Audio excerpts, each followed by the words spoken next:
Ortega Pacheco, Minister of Environment of Ecuador. I think Mr. Ortega left already. Yes, Dr. Rebecca is going to report. Okay. Thank you very much, Dr. Reptigan. Thank you very much, Mr. President. I'd like to present a brief summary which has been prepared by the Secretariat on the points brought up in the committee, the first committee number 1. The session was opened with introductory remarks by the 2 co-chairs and organized as a sequence of interventions from ministers and remarks from keynote discussants. We had a quite lively discussion.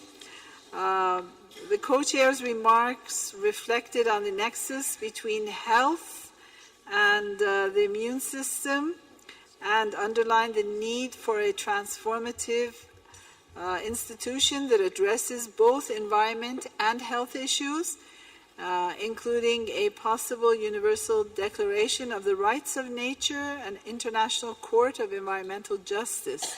The key discussants provided insight and evidence on the high impact of environmental factors on the health of the most marginalized of our society, the children, analyzed the connection between ecosystems health and human health and benefits from building their resilience, focusing on biodiversity, and presented the contribution to health and development by increasing sustainability in production and consumption. The major points of discussion, the session reflected on policies needed at the national and local levels to ensure the adoption of integrated responses to address environment and health. It also focused on the role of interlinkages between environment and health, particularly in the delivery of the 2030 Agenda for Sustainable Development. Interventions highlighted the establishment of national environmental authorities, as well as of the approval of several environmental regulations and legal provisions, which is closely associated with the growing awareness of and pressure from citizens on health impacts from environmental factors. Numerous evidences of the connection between health and environment were highlighted during the interventions, with specific examples addressing air pollution, climate change, and climate-related disasters, urban planning, including transport, housing, and heating solutions, chemicals contamination and other forms of environmental contamination, water management, marine litter, micropollutants in rivers, degradation of ecosystems and biodiversity, with subsequent effects on food security and waste management. Also, the importance of the interconnection between health and environment in the discussion of the urban agenda, and more specifically the upcoming Habitat 3 conference in Quito, Ecuador. The need of including health and environment considerations in a systematic and integrated way in national development plans, as well as to consider the development of interinstitutional, multi-stakeholder, and multi-sectoral approaches to address the complexity of the interdependence of health and environment. The need for preventive actions to promote a low-carbon economy and to keep ecosystems resilient and healthy, thereby reducing vulnerabilities to disasters as reflected in the Sendai framework, as well as the importance of detoxifying both societies and economies. The interventions stressed the high vulnerability and high impacts on children, and we had that very interesting intervention from UNICEF. Women and the poorest communities, interventions reflected on the dependence of poor people on natural ecosystems for access to food, as well as on their settlements frequently being closer to the more contaminated and fragile sites. There was also reference to the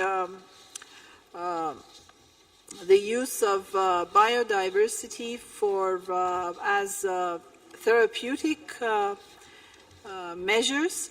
The importance of the integrated and universality nature of the SDGs as inseparable and interdependent goals applicable to all countries was highlighted, as well as the synergies required to deliver on environment and health aspects, essential for efficiency to convey convincing messages and delivering sound policies. The third title, the high-level messages from the discussion, policy-oriented key messages for the UNEA 2 outcome document. A number of interventions mentioned the need to integrate policies. One country called for a systemic integration, adapting the system to the agenda rather than the agenda to the system. Most mentioned also the need for synergies and complementarities. Delegates called for action at the national, international, and regional levels to link environment and health, including suggesting the presence of all ministers of health and agencies working on health to be part of the dialogue. Discussants and delegates both mentioned the need to put more emphasis on prevention and focus on efforts to keep people healthy.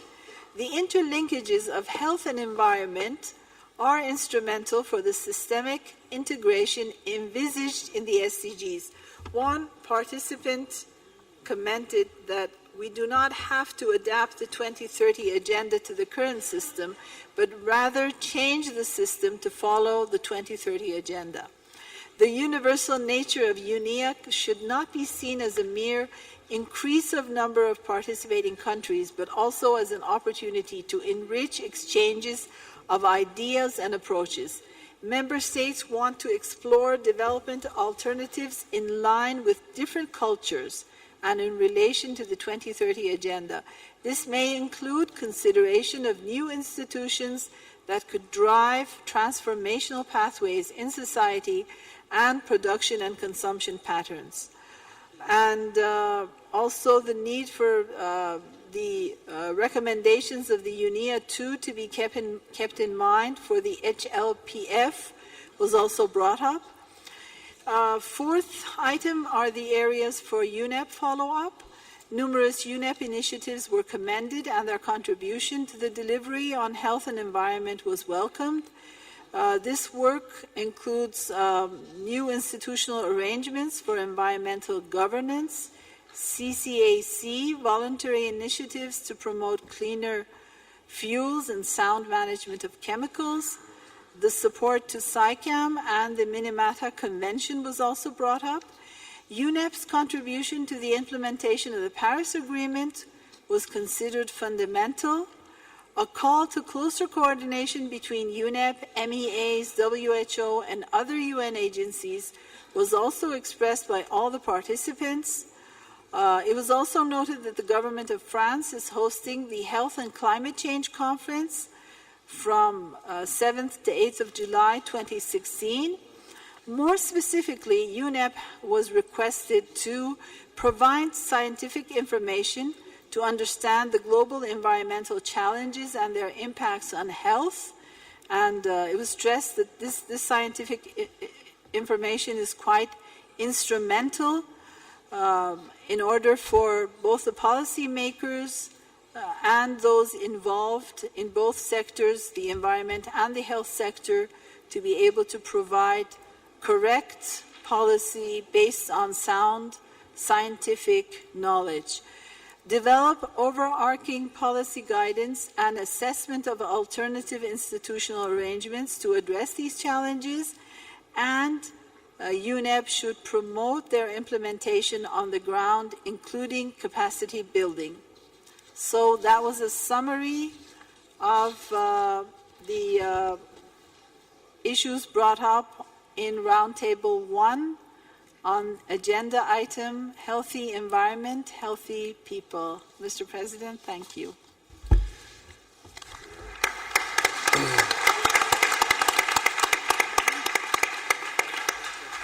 Thank you, Dr. Eptiker. Indeed, you have very good recommendations there, and I think that those recommendations are going to help us to set up the way to UNEA 3. I think they are very useful, and I share them. And also thank all the ministers, of course, and heads of delegations for their contributions in such enrichment dialogue. Is there any delegation wishes to take the floor on the review session of the dialogue? Nope. All right, we proceed. With regards to the summary of the multi-stakeholder dialogue, I have the pleasure of informing you that the summary will be submitted in writing. Now I invite the chair of the Committee of the Whole, Germany. Mr. President, I would like to make the summary for Roundtable 2. No? Yes, I'm sorry. We thought that we didn't have people in the room to make the report. I'm sorry. I apologize, but thank you very much. Please go ahead. So I don't have the pleasure to give it in writing to you. Thank you, Mr. President. I deliver this summary on behalf of State Secretary Jochen Flassbart. Unfortunately, the State Secretary is not able to attend because he is engaged in the ongoing consultations on the outcome document. In their interventions, keynote discussants highlighted the importance of UNEP's report on healthy environment, healthy people in providing key data and the urgency to address environmental causes of ill health. They underlined the challenges and priority areas to address the health-environment nexus, highlighting the vulnerabilities. They also highlighted needs, solutions and pathways to address the nexus as well as the role of UNEP and UNIA. Among major points of discussion were major risk factors, challenges, vulnerabilities, as well as approaches to achieve healthy environment for healthy people. In the interest of time, I will concentrate on high-level messages from the discussion. Here, the interventions highlighted the central role of UNIA in calling for action and promoting behavioral change, supporting the establishment of key development frameworks to mainstream environment into all economic sectors, and their implementation. The role of UNEP in engaging all stakeholders, promoting networks, deploying guidelines and tools, and building multi-stakeholder partnerships at the global and regional levels. The importance of cooperating with MEAs to promote public health and ecosystem protection, and the need for countries to sign and ratify all MEAs. Also, the need for countries to sign and ratify the Paris Agreement to make it a reality was mentioned. Also, to work in close cooperation with other international organizations, international fora such as the BRICS and G7 Ministers of Environment meetings, as well as civil society, private sector and research academia. Thank you, Mr. President. Thank you, Germany, for the report. Any comments from the delegations?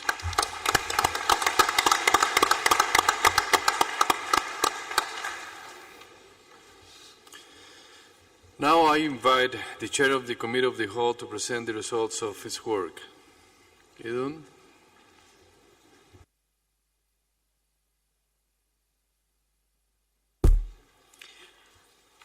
Mr. President, honourable ministers, excellencies, distinguished delegates, ladies and gentlemen, I am honoured to provide a brief report on the work of the Committee of the Whole. The Committee of the Whole held a total of 7 meetings and concluded its business today, 17th of May 2016. It successfully discharged its work with the help of 3 drafting groups. The draft report of the work of the committee is contained in document UNEP/EA2/CW/L1 and its annex. The report has just been adopted with amendments by the committee. As you may recall, at its At its first meeting on 23rd of May 2016, the Assembly allocated the following items to the Committee of the Whole: international environmental policy and governance issues, and all of Agenda Item 4 sub-items. 5. Medium-term strategy, programme of work and budget, and other administrative and budgetary issues, and all of Agenda 5 sub-items. Agenda Item 8, provisional agenda, date and venue of the third session of the Environment Assembly. The committee considered the above items on the basis of a report from the Executive Director. Distinguished delegates, the work allocated to the Committee of the Whole was not easy. With the limited time at its disposal, the committee had to deal with a large number of draft resolutions, some of which tackled rather difficult subjects. However, with the spirit of cooperation, commitment and understanding demonstrated by all delegations, we were able to find common ground on most items. Together, we also learned a number of lessons that will enable us to make improvements for the future UNEA sessions. The committee approved 24 draft resolutions and 1 draft decisions for consideration and subsequent adoption by the plenary. A lot has been said about the large number of draft resolutions, but I also wish to highlight their wide scope and depth. The diverse substantive issues addressed range from the implementation of important global commitments to the significant role of regional ministerial fora in enhancing coordination and galvanizing action. The resolutions cover pressing environmental problems like the illegal trade in wildlife, marine plastic debris and microplastic, land degradation and desertification, the management of chemicals and waste, biodiversity, coral reefs and oceans, among others. They also address opportunities for actions like the sustainable management of natural capital, investing in education, addressing food waste and sustainable consumption and production. Through other resolutions, UNEA provides strategic direction by approving the medium-term strategy. It provides the means of implementation to UNEP through its resolutions on budgetary matters, Institutions matters, including the relationship between UNEP and MEAs, are also addressed. The preparation, passion and commitment to reaching consensus with which many of the draft resolutions have been negotiated speaks to the coming of age of UNEA as a universal assembly on the environment. I believe the long days and nights that many spent in conference rooms have been worthwhile. I recommend that the plenary adopt the following draft resolutions and decisions, and read the numbers. L3 Rev 1, L4 Rev 1, L5 Rev 1, L6 Rev 1, L7 Rev 1, L8 Rev 1, L9 Rev 1, L10 Rev 1, L11 Rev 1, L12 Rev 1, L13 Rev 1, L14 Rev 2, L15 Rev 1, L16 Rev 2, L18 Rev 1, L19 Rev 1, L20 Rev 1, L21 Rev 1, L22 Rev 1, L23 Rev 1, L26 revised draft, L21 Rev 1, L28 Rev 1, L29 Rev, and CRP 8 decision.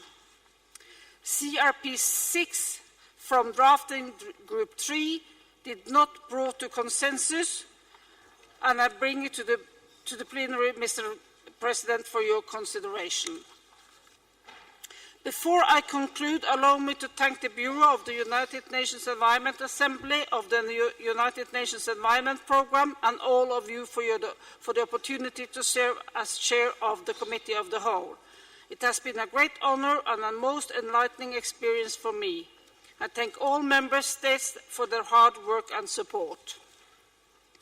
I wish to acknowledge and commend the tremendous amount of intersessional work in preparation for the UNEA undertaken by the Committee of Permanent Representatives under the chair of Her Excellency Ms. Julia Pataki, Ambassador and Permanent Representative of Romania.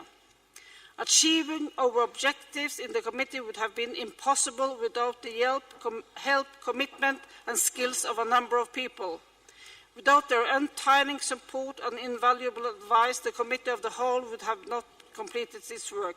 I wish to thank in particular co-chairs of the working groups and other small groups that have allowed us to reach agreements on many issues and decisions, particularly Mrs. Tita Corvino from Finland and Mr. Heseko Benitez from Mexico of Drafting Group 1, His Excellency Mr. John Moretti from Botswana and Ms. Pedro Cardoso from Brazil of Drafting Group 2, and Ms. Corina Enders, Germany, and Mr. Mohamed Hogla Hossein Kashla from Jordan of Drafting Group 3. Mr. Huslan Al-Fitian, from Rapporteur of the Committee, Ibrahim Thiaw, representative of the Executive Director in the Committee of the Whole, and all UNEP staff. Your wisdom and experience have proven invaluable towards ensuring that our work be successfully concluded. The Union Secretariat staff, including the conference service and interpreters and translators. But last not least, I wish to thank all the people who have worked behind the scenes to make our work a success. I thank you for your attention.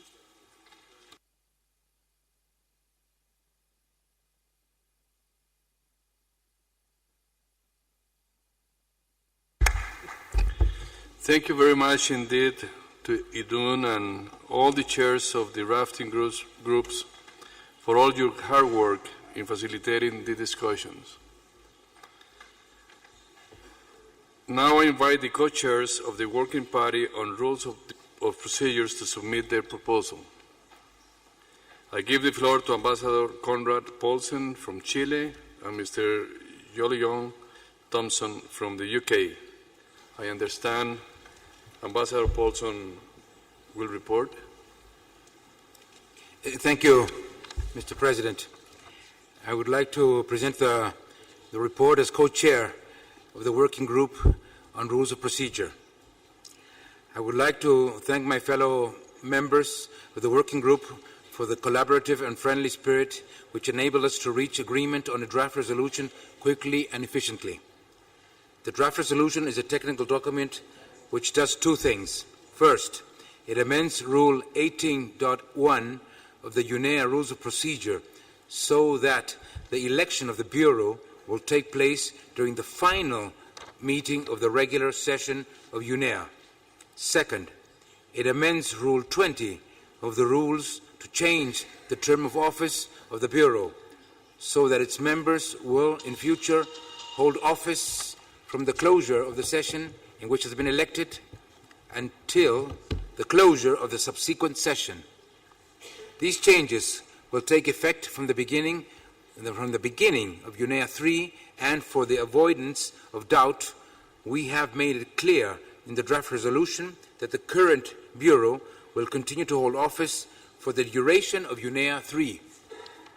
With this resolution, I trust that the group has met the terms of its mandate and that this can be considered for adoption by the Assembly. And before concluding, as you stated, Mr. President, I would personally like to thank Mr. Jolyon Thompson from the UK, which has had to depart on his return voyage, for his valuable support. Thank you, Mr. President.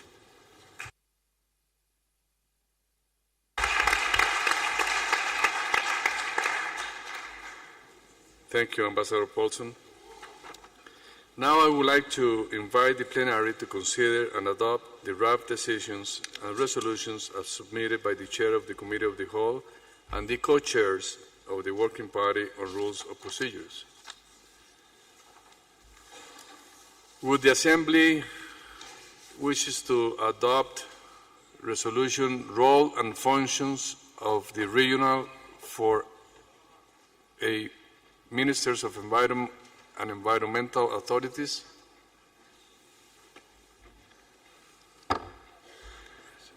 I see no objections.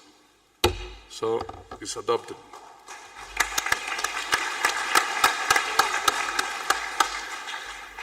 Will the Assembly wishes to adopt resolution investing on human capacity for sustainable development through environmental education and training? See no objections? It's adopted.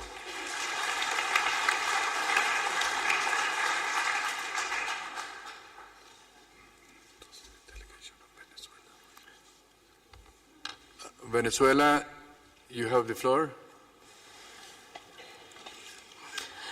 Gracias, señor very presidente. much. No sé si por Mr. cuestiones President, procedimentales se I'm nos haya podido not pasar el turno sure apropiado para nuestra whether intervención, we've pero en todo gone caso es too necesario far. There was an hacerlo en intervention este that we wanted instante. to make, and I will take the floor on Señor that point presidente, la at this República Bolivariana de moment. Venezuela, The Bolivarian Republic of al Venezuela, igual que en su oportunidad lo hizo as Bolivia, Bolivia did, deseamos dejar constancia y would like registro to ante esta have Asamblea it noted before nuestra this posición Assembly de our reserva en position torno a la of resolución reserve on L14 all of the revisión 2, resolution que ha sido L14 sometida a consideración y Rev 2 that aprobación was de esta submitted plenaria, for la the cual approval of this pretende plenary, incorporar which seeks to la acepción incorporate the denominada acceptance capital natural of dentro natural de la misma, capital, y la of cual so-called nuestro natural país capital considera within it, que and our country se believes plantea that carente de una definición there is clara a lack y of a sin la clear debida base definition, técnica. and on the Asimismo, nuestro país observa necessary que technical esta basis, resolución se and therefore we inscribe believe en that un this enfoque de resolution mercantilización de la is naturaleza que seeking to desconoce y mercantilize, to subordina commercialize tanto los valores commercialized intrínsecos nature, and leaves out the intrinsic como las nature funciones and ecológicas the de los ecological ecosistemas y functions la of the propia diversidad ecosystem biológica. and Muchas of gracias, señor presidente. biodiversity itself. Thank you very much, President. Gracias, Venezuela. Thank you, Venezuela. Hemos tomado nota de su We've taken intervención y se ha note of incorporado your al statement, registro. and Muchas it will gracias. be incorporated into the report. Syrian Arab Republic, you have the floor. Thank you, Mr. President. Just very simply, I would kindly ask you to quote the reference of the resolution so that we can trace it easily with the substance or the title of it. Thank you. No, thank you, thank you. Gracias. Bolivia.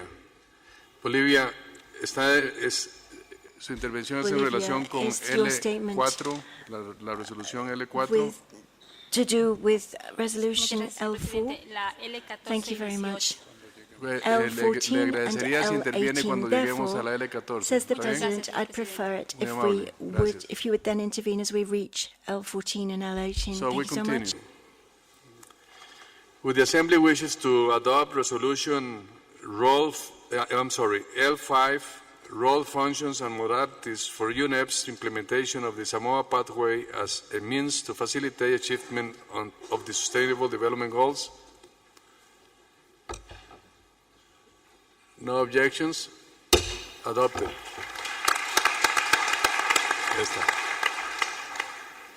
Would the Assembly wishes to adopt resolution roles of UNEP and UNEA in delivering on the environmental dimension of the 2030 Agenda for Sustainable Development, L6?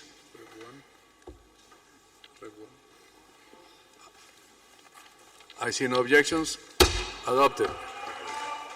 Oh, I'm sorry. Egypt. Of course. Hay que estar viendo aquí. Mr. Chair, we're sorry for taking the floor at this point in time, but I think there is a mistake with the title of the resolution. The title we agreed in the drafting room is Delivering on the Agenda 2030 for Sustainable Development, and not the title that have been recited right now. Thank you. No, thank you. Observation taken. So, I repeat. Would the Assembly wishes to adopt resolution L6 Rep 1 delivering on the environmental dimension of the 2030 Agenda for Sustainable Development? No objections? Adopted.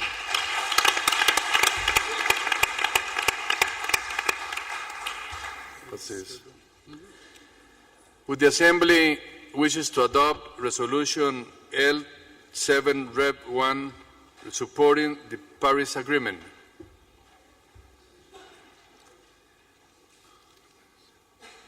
Egypt, Thank you, Mr. Chair. I'm afraid that we agreed on the title that Delivering on Agenda 2030 for Sustainable Development. This was the title agreed in the room. I'm afraid that the environmental dimension was not mentioned when we were discussing this in the negotiating drafting group. Thank you.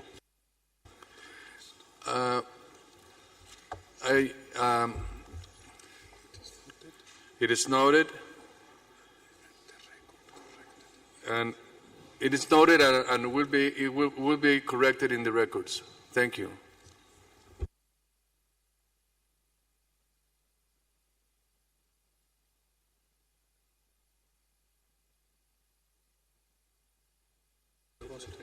Saudi Arabia.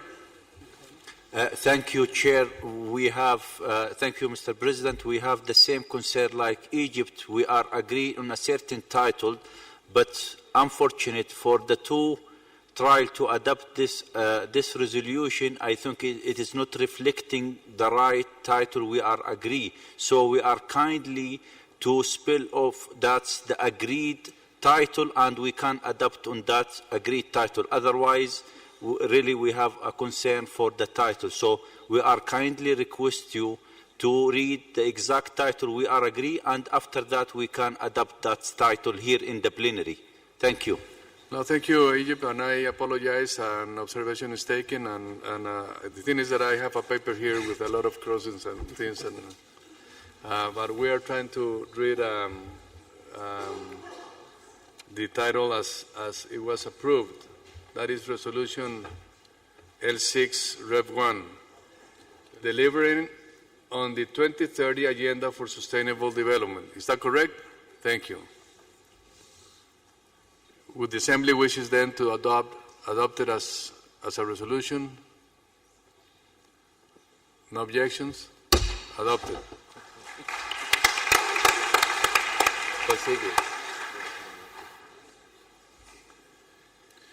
Can you post the session for a second?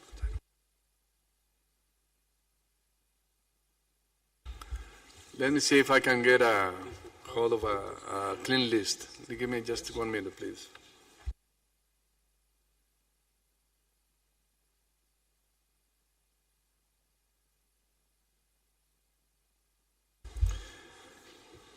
Would the Assembly wishes to adopt Resolution L7 Rev 1 supporting the Paris Agreement? No objections? Adopted.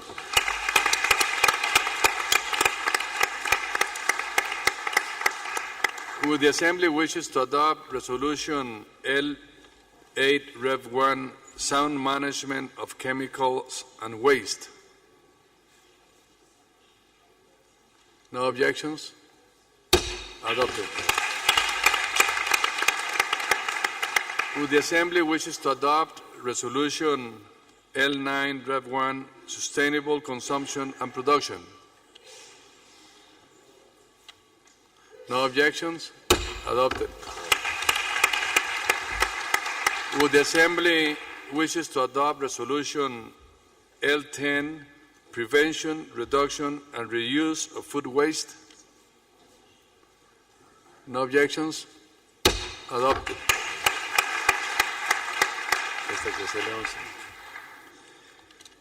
Would the Assembly wishes to adopt Resolution L11 Rev 1 Oceans and Seas?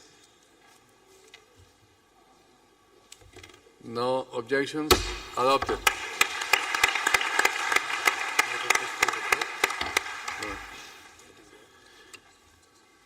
Would the Assembly wishes to adopt Resolution L12 Rev 1 Marine Plastic Debris and Microplastics? No objections?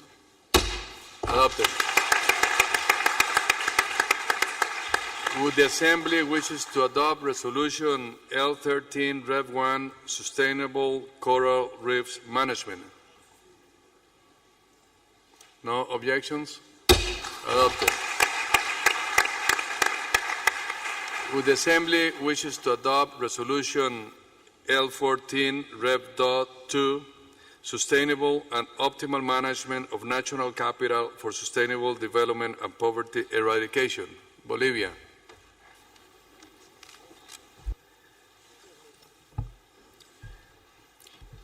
Muchísimas gracias, señor Thank you very much, presidente. President. El Estado plurinacional de Bolivia The plurinational expresa state of oficialmente a la Bolivia presidencia del secretariado de que no puede aceptar esta resolución states that it cannot accept debido this a resolution que encuentra una falta de coherencia. because there's a lack of Hay consistency. una mercantilización de la There's a madre tierra. commercialization of Mother Earth. Se presenta un nuevo colonialismo y exclusión de And this visiones de los pueblos represents a indígenas y new comunidades colonialism locales. and an exclusion of indigenous Y peoples asimismo, and local queremos peoples, and therefore manifestar we would que like estamos to viendo que hay una state that tendencia we hacia are un noting that there's a secuestro trend corporativo towards corporate y de sequestering grupos de países and desarrollados groups of sobre el programa de las countries Naciones Unidas sobre Medio within Ambiente the UNEP, porque within UNEP, ha estado sistemáticamente because dándose they have prioridad a systematically enfoques de been corto giving plazo, de consumo y orientados al interés priority to privado. short-term Asimismo, se ha plans visto en and varias to resoluciones private que hay un interests, and we've desbalance y noticed that sesgo there's an para promover la imbalance economía verde. for Entonces, promoting the green economy, reafirmamos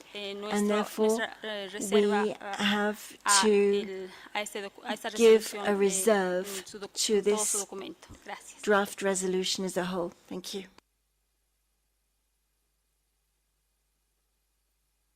Gracias, Bolivia. Thank you, Se ha Bolivia. tomado nota We have de su taken note intervención y posición con of your relación statement a and your esta position with resolución regard to this resolution y de su reserva. and of y your procedo reserve.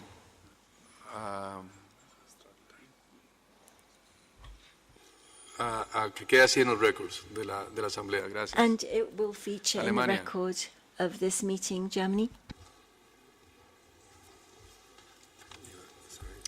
Thank you, Mr. President.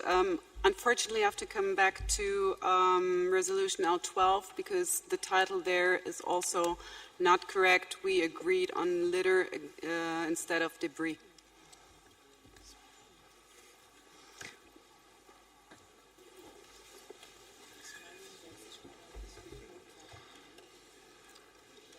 Thank you. We're going to correct it, but it's going to appear the right way then. Yeah, and thank you very much for the observation. Venezuela, you want to take the floor again? Gracias, señor presidente. Thank you No voy a very much, intervenir de President. No, nuevo. I'm not Solo going to intervene once again, precisar que nuestra but simply to intervención clarify that our considérese en el espacio de statement esta resolución, por favor. should Así be será, considered así será. Muchas gracias. in the context of this particular Netherlands. resolution. The President, it will be so. Thank you. The Netherlands. Thank you, Mr. President. We have noted that also on the resolution that we are addressing right now, there is a mistake in the title, and I would like to note that and trust the Secretariat to use the right title. Thank you. The Netherlands seems like we have a wrong paper here. So I'm going to adjourn the assembly for just 3 minutes so that I can get a clean copy of the names of the resolutions as they were approved in the drafting groups. Thank you. I'm sorry.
We're going to need 2 more minutes.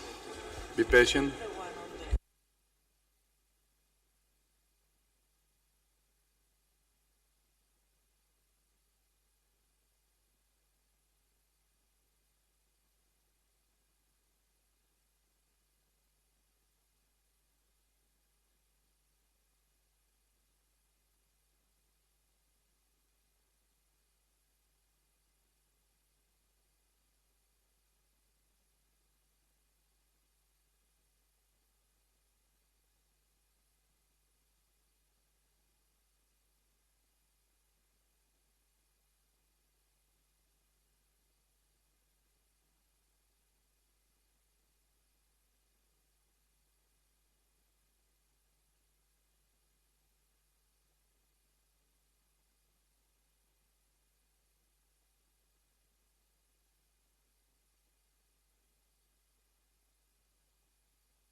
Call the Assembly to order. We're going to continue.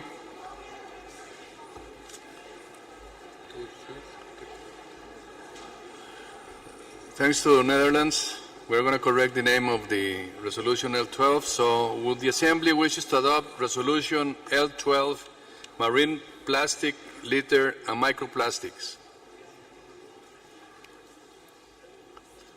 No objections? Adopted.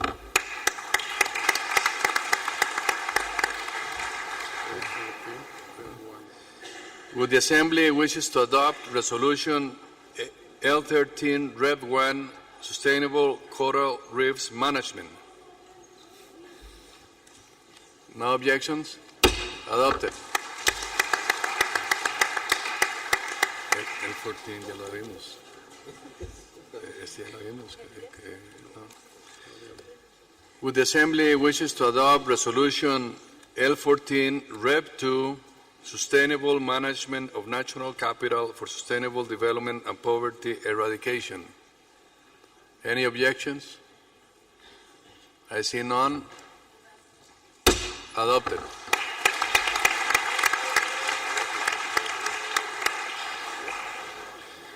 Would the Assembly wishes to adopt resolution L15, Rev 1, Illegal Trade in Wildlife and Wildlife Products? I see no objections. Adopted. Would the Assembly wishes to adopt resolution L16, Rev 2, Protection of the Environment in Areas Affected by Armed Conflicts? I see no objections. Adopted.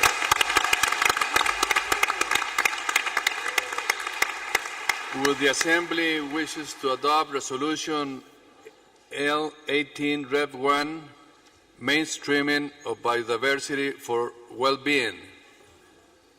Mexico. Gracias, señor presidente. Solo una corrección es necesaria en el título de la resolución, en la versión en español. Debe decir integración en lugar de incorporación. Rather than incorporation. Thank you very much. Muchas gracias, México. Thank you Así very se much, anotará Mexico. y se recordará. It will be corrected. Se hacen los récords adecuados. Bolivia. Bolivia. Gracias, señor presidente. En referencia Thank a esta you, resolución, President. I refer to the resolution. oficialmente que We'd la like to delegación state plurinacional del Estado officially de Bolivia that the plurinational state of Bolivia would like to express reserva a its esta reserve resolución. on this resolution Así será L18. Thank you registrado. very Muchas much. gracias, It will be Bolivia. noted. Says the President. Thank you very much, Bolivia. So,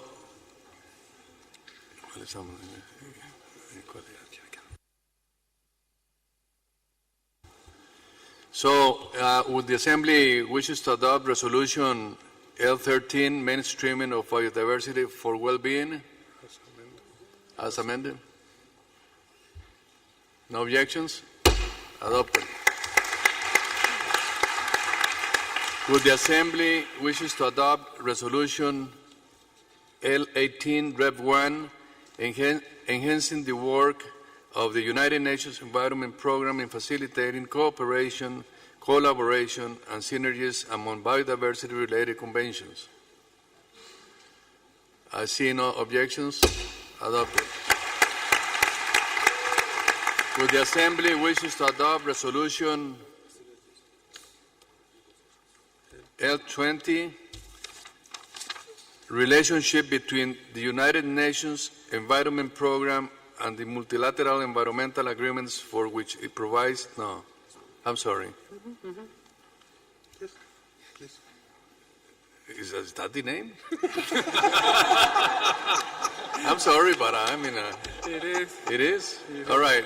What it says here, it says, relationship between the United Nations Environment Programme and the multilateral environmental agreements for which it provides the Secretariat. L20. Any objections? No objections. Adopted.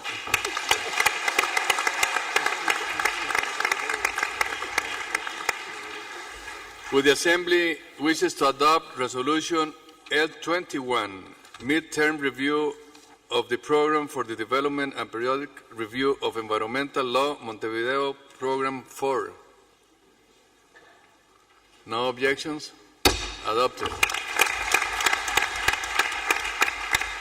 Would the Assembly wishes to adopt Resolution L22, Midterm Strategy for 2018-2021 and Biennial Program of Work and Budget for 2018-2019? No objections? Adopted. Would the Assembly wishes to adopt Resolution L23, Sun and Dust Storms? I see no objections. Adopted. Would the Assembly wishes to adopt Resolution L26, Review of the Cycle of the United Nations Environment Assembly of the United Nations and Environment Program? Yes, I'm sorry. I'm sorry. I read it again because it's review of the cycle. Thank you, Ibrahim. Review of the cycle of the United Nations Environment Assembly of the United Nations Environment Program. No objections?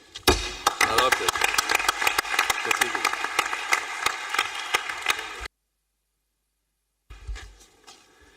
Would the Assembly wishes to adopt Resolution L27, Management of Trust Funds and Earmarked Contributions?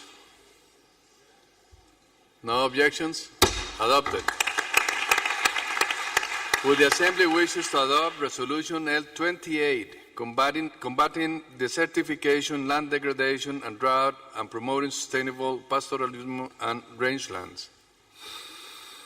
No objections? Adopted.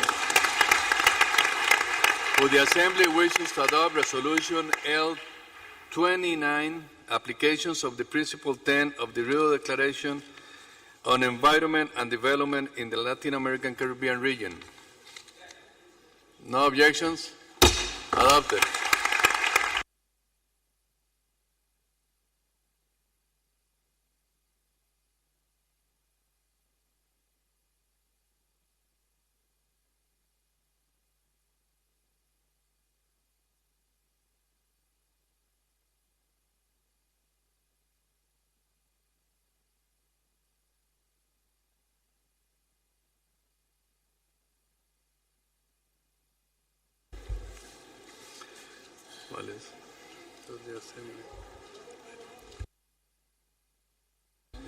Yeah, would the Assembly wishes to adopt Resolution CRP 7, amendments to the rules of procedure proposed by the Working Party? No objections? Adopted.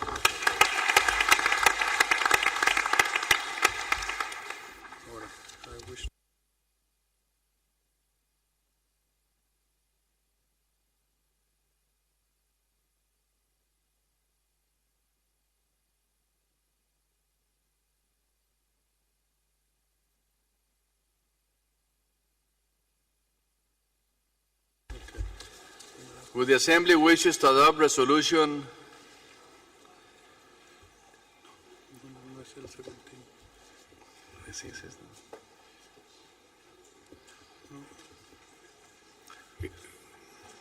Give me another minute.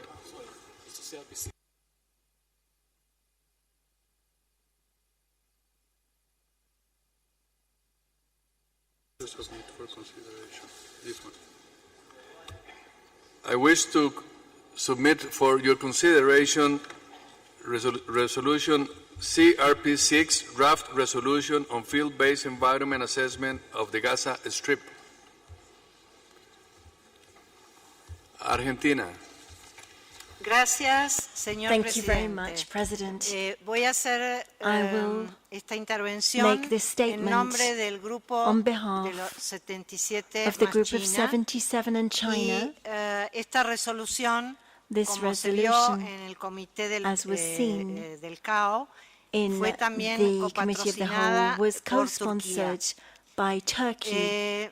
El grupo de los 77, The group señor of 77 presidente, in China, intentó President, morigerar sought una una resolución to previa bring que había to sobre este tema, modify a cuyo preceding draft proponente luego la resolution, retiró en aras del and consenso. the sponsor La of that particular resolución que earlier fue draft resolution was presentada withdrawn por by el the sponsor, G77 más and China later the next draft of the tuvo resolution también una enorme colaboración de otros grupos from políticos the Group que 77 in también China had a lot intentaron of support lograr un from many other consenso. groups as well Esta and sought to resolución achieve es, a consensus. nuestro criterio, This una draft resolución resolution de is, in carácter our view, técnico que está pidiendo of a que se technical evalúe nature. It's el impacto requesting en an el medio evaluation, ambiente que han tenido an las environmental hostilidades que se han assessment producido of the en el estrecho de environment Gaza. in the Gaza Strip, Señor given the Presidente, events that took place there.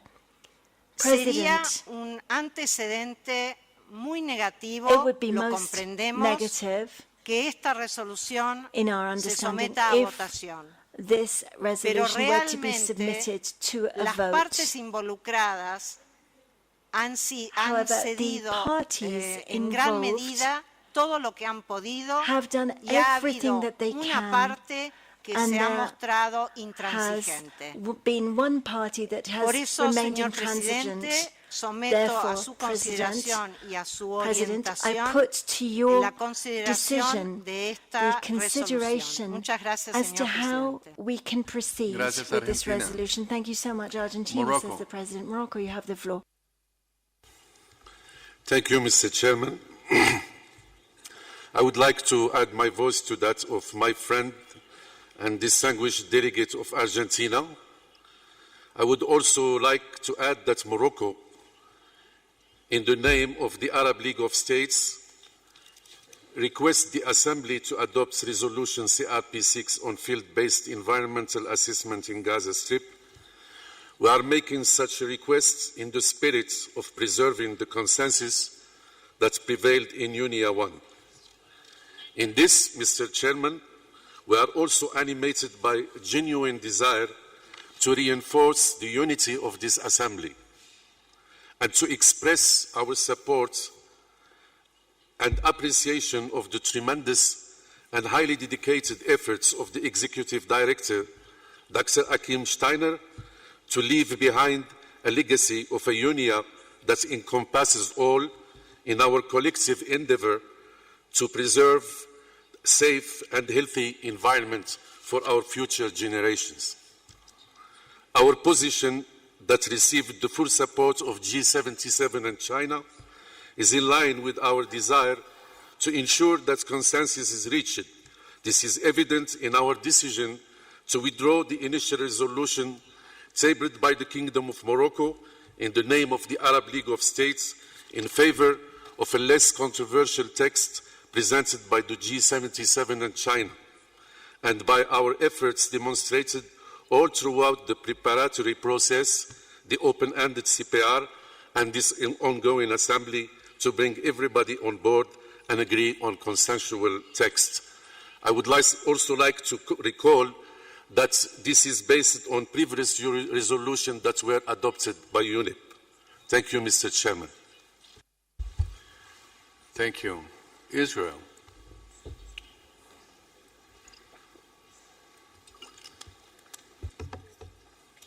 Israel calls for a vote in this draft resolution. Thank you. Thank you, Israel. United States of America. Thank you, Mr. Chairman.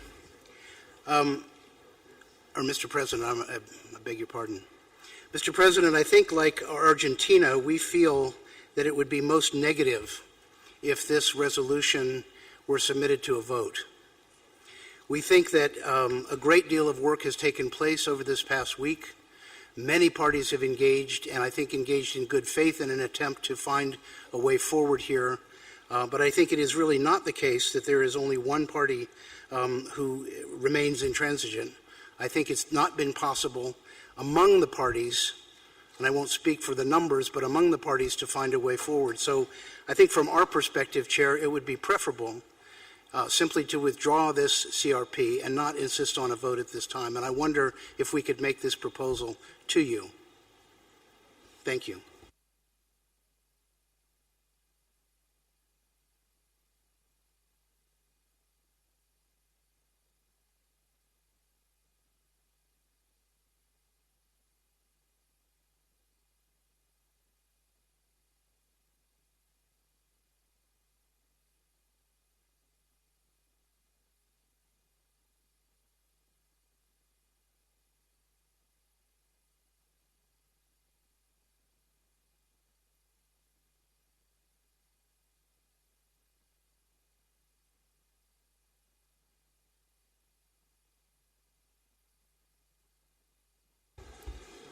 States, so which one? The rule procedure. Thank you, United States. We take note of your request, but Israel called for a vote, and now we need to clarify on which proposal to vote is requested. Israel? Thank you, Mr. Chair, on the whole document.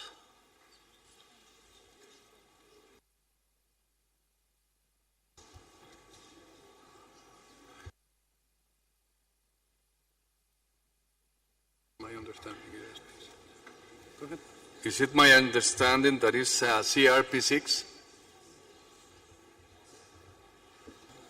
Yes.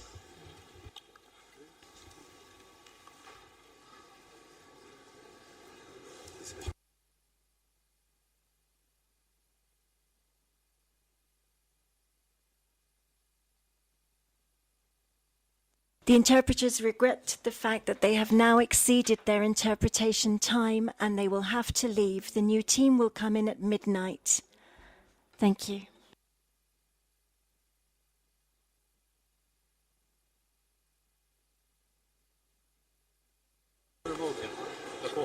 Call for the vote.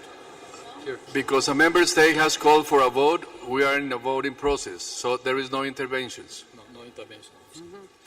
President announces the request for vote by that member state, by Israel, confirms on which resolution document the vote takes place. Oh. Procedure already. Is it about the vote? Is it about the vote?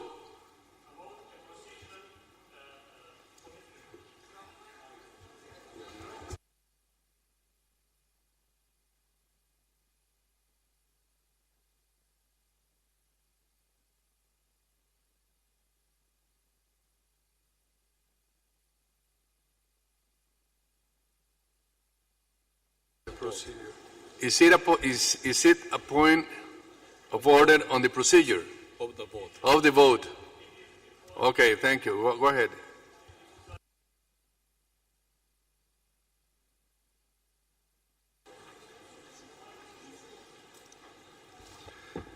Syrian or Arab Republic? Thank you, Mr. President. Finally, we got the mic. Just a point of order. I think all of us, you and even UNEP, even the member states, all of us, we are bound by the rules of procedure. I will put through you a question to the Secretariat. In accordance with the rules of procedure of the General Assembly and Rule 55 of the rules of procedure of UNEP, we have the right to ask for a motion of no action, namely for a vote or no vote. And my question to the Secretariat in this respect, they have to clarify to us all. If a vote or no vote will pass, will it mean that the said resolution has been adopted by consensus in accordance also with the general practice and tradition of UNEP at large, or will it be considered as to have been deferred to the next UNIA session, namely UNIA 3? Once we get the necessary clarifications on our questions, then we can proceed with the voting. I don't think that we can proceed with the voting when there is a big ambiguity about the way how to go forward. I repeat, please give us clarifications. Thank you. Thank you. Thank you. I give the floor to the Secretariat for a clarification in this, about this point of order on the vote process. Yes. Thank you, Mr. President. What is called is the procedural vote to decide whether you take a vote or not. So this is one step before taking any decision on the substance. So that is called now.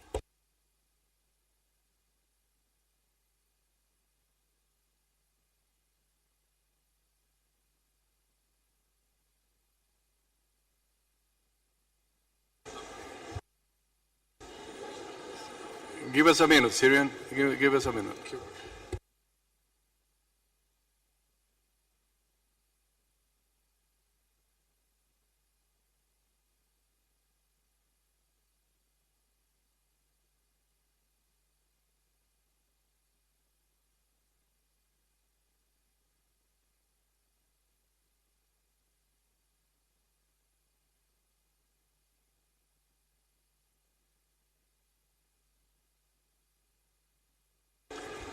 Please. Yes. Mr. President, I should have explained further. Particularly for that question, after the vote for whether to vote is done, and if it's a negative vote, but that does not mean that it's just a decision taken on the substance. So it's not about like disappearing, but it's still a proposal is there. But the thing is, it's not acted upon. Only the decision is taken. What you might have taken the decision is not to take a vote on the process. Still, then it's open for any action with regard to the substance. Syrian Arab Republic. Thank you, Mr. President. The clarification is quite limited, with all respect. I am asking a very straightforward question. We have one country requesting for a vote, and overwhelming majority of states wanting this resolution to be taken by consensus. I have been working in the United Nations different organizations for 17 years. I worked from New York to Geneva to different organizations. We are under the umbrella of the General Assembly, and we are under the umbrella of these rules of procedure. We have the right to ask for a motion of no action, meaning we, the member states, we can take a decision of non-vote on the request for a vote.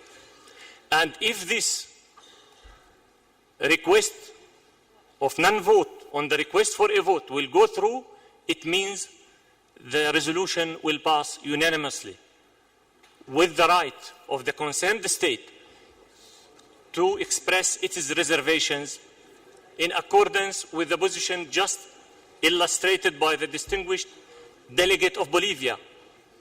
The distinguished delegate of Bolivia, he put his full reservation to the whole text of resolution L14 and L18. But this doesn't mean automatically to go for a voting when there is no tradition for voting within the UNEP. Thank you. Thank you, Syrian. United States. Thank you, Mr. Chairman. I just wanted to make a point here addressing this point of order. Yes, it is true that I asked if it would be possible to defer this CRP6. In other words, take no action on it. Now, the point that the delegate from Syria was making is that if there is a decision to proceed to have a vote, there's a decision to proceed not to have a vote, he's suggesting that then the CRP would go forward by consensus. And that simply cannot be, because this is a procedural matter. You cannot determine the substantive outcome through a procedural vote. So, Chairman, I think this is clearly what I heard from the legal office of the UNEP Secretariat. If we need further clarification, but I think it's important to be very clear on this. It simply is not possible to resolve a substantive issue through a procedural vote. Thank you.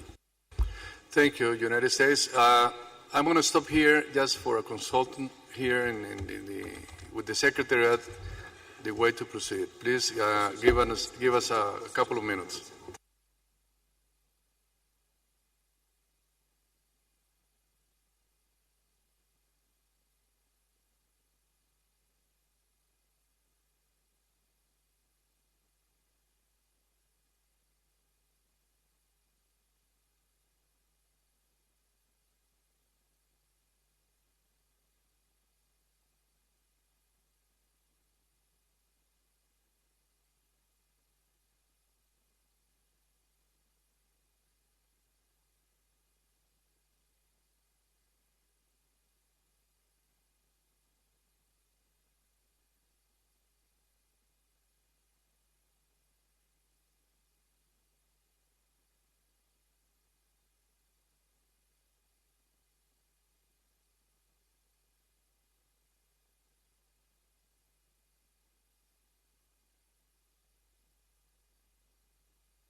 Okay.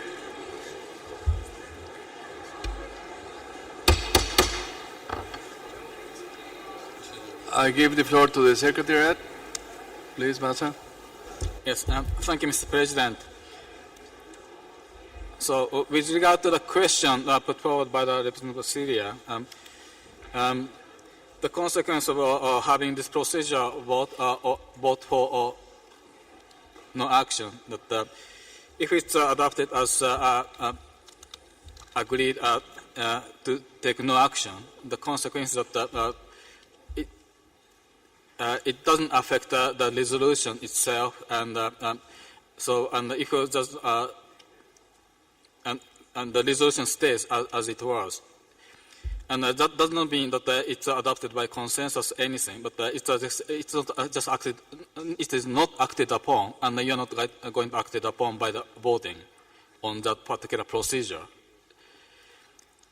Then, if there's no action for vote to take a decision, the consequence might be that the decision stays as it was as a draft, and it's placed in the record of the meeting for no action taken at this session. Thank you. Distinguished delegate from Syria, does this answer your question? Thank you, Mr. President. I would say there is an improvement of clarification, but there is no full clarification. And with all respect, to our colleague, our distinguished colleague from the United States of America, I have always held so much respect for the American diplomacy, and I learned so much from their school of diplomacy. But it is quite striking for me that it is said that we are not bound by procedures, we are bound by substance. With all respect, this is something new. This is the first time I hear it in multilateral diplomacy. But I repeat again that a no motion of action should be taken, namely the resolution will go for consensus. We will vote on no action, and if the vote will go through, then it is adopted by consensus. The concerned state has the right to express its full reservations whatsoever, like what happened with the distinguished delegate of Bolivia concerning L14 and L18. And I don't think the procedures should be neglected or sidelined. These procedures have not been developed in 1 minute or 1 hour or 1 day. They took so much time to be developed. And it is applicable in the General Assembly, in the Human Rights Council, to some extent in the Security Council, and different UN organizations. I would kindly ask you for the third time to make full clarification about this legal and procedural point, and to define for us the way forward. But I don't think that we have only one option to go for voting, procedurally. Thank you.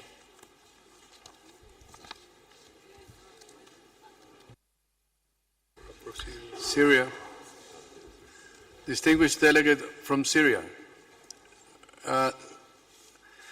Do you wish to call for a procedural vote? I repeat what I said. We ask for a motion of no action, namely a vote on no vote. Thank you. And in this case, I didn't get the exact answer I was looking for from the Secretariat. Does it mean the draft resolution will be adopted automatically by consensus, or will it mean that it has been deferred to UNIA 3? Just a second. Maybe just seek a clarification, Excellency.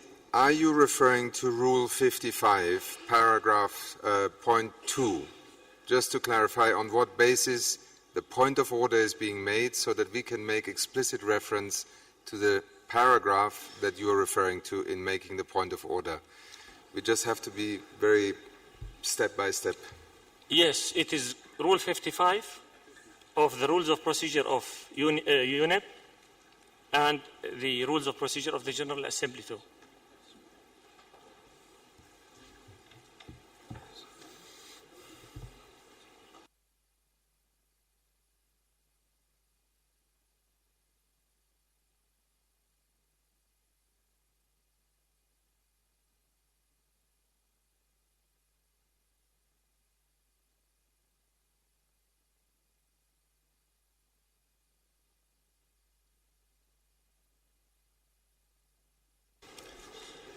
On behalf of the Secretariat, let me point you to Rule 55, which says in its second paragraph, any motions requiring that no decision be taken on the substance of such proposals shall, however, be considered as previous questions and shall be put to the vote before them.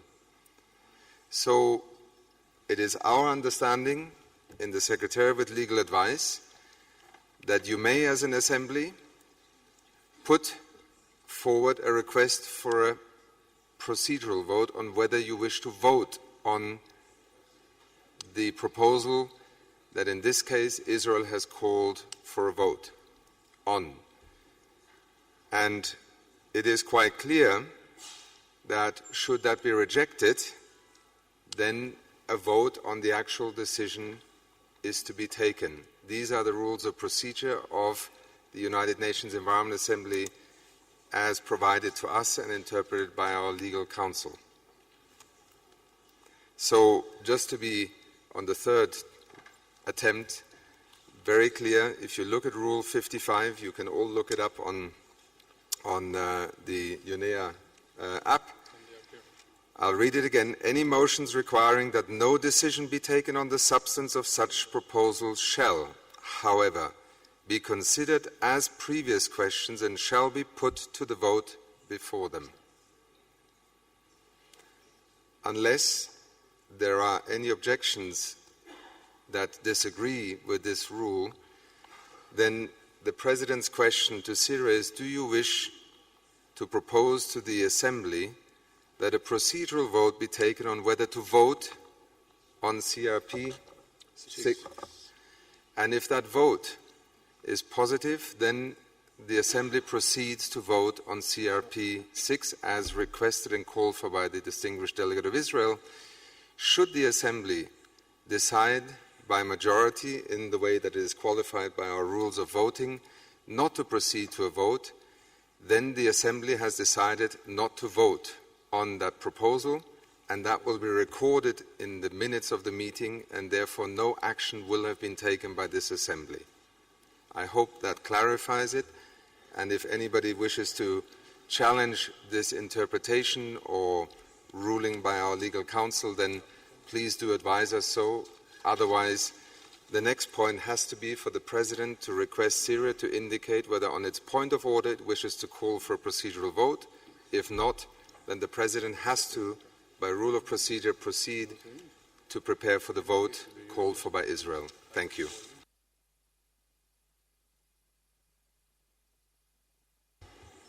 United States.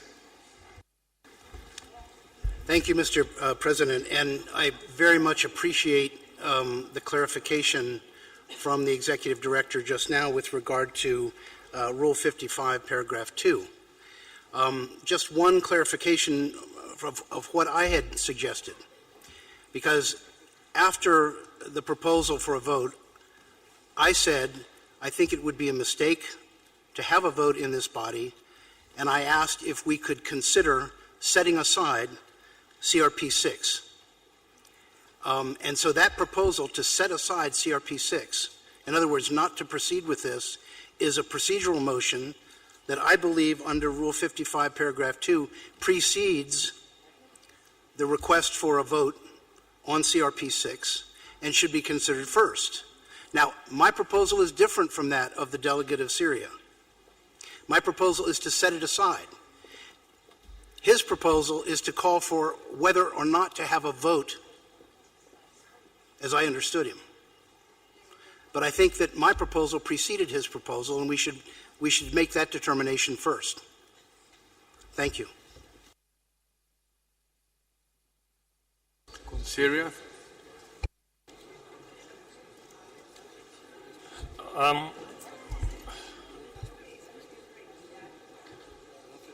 With all respect, Mr. President, I don't want this concluding session to be converted into a very argumentative and wrangling session.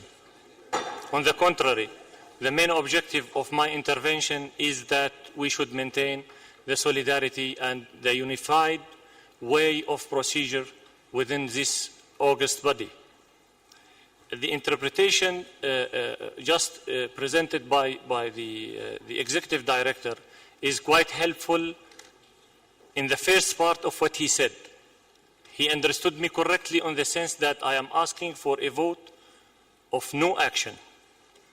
This is in this part he understood me, or you understood me all correctly. In the other part, the second segment of his interpretation, I think it is a personal over-interpretation of text or Rule 55.2, because 52 it says any motion, and at the same time motion it means action or no action. It doesn't mean to take action only, it means to take no action also. The difference, the ambiguity is what is to follow. This is which is not clear to me now, whether in the Secretariat clarification, the ED, or the illustration presented by the distinguished representative of the United States just now. If we voted on no action, what it should follow? Does it mean it has been deferred? I don't think the text here is clear on this interpretation. At least, if I will not say, the text here doesn't say that if we took an action or no action, it doesn't say that it means the draft resolution was not acted upon, and then it means it has been put on the shelf. I don't see any reference. I know English very well. I have a master in linguistics. Thank you.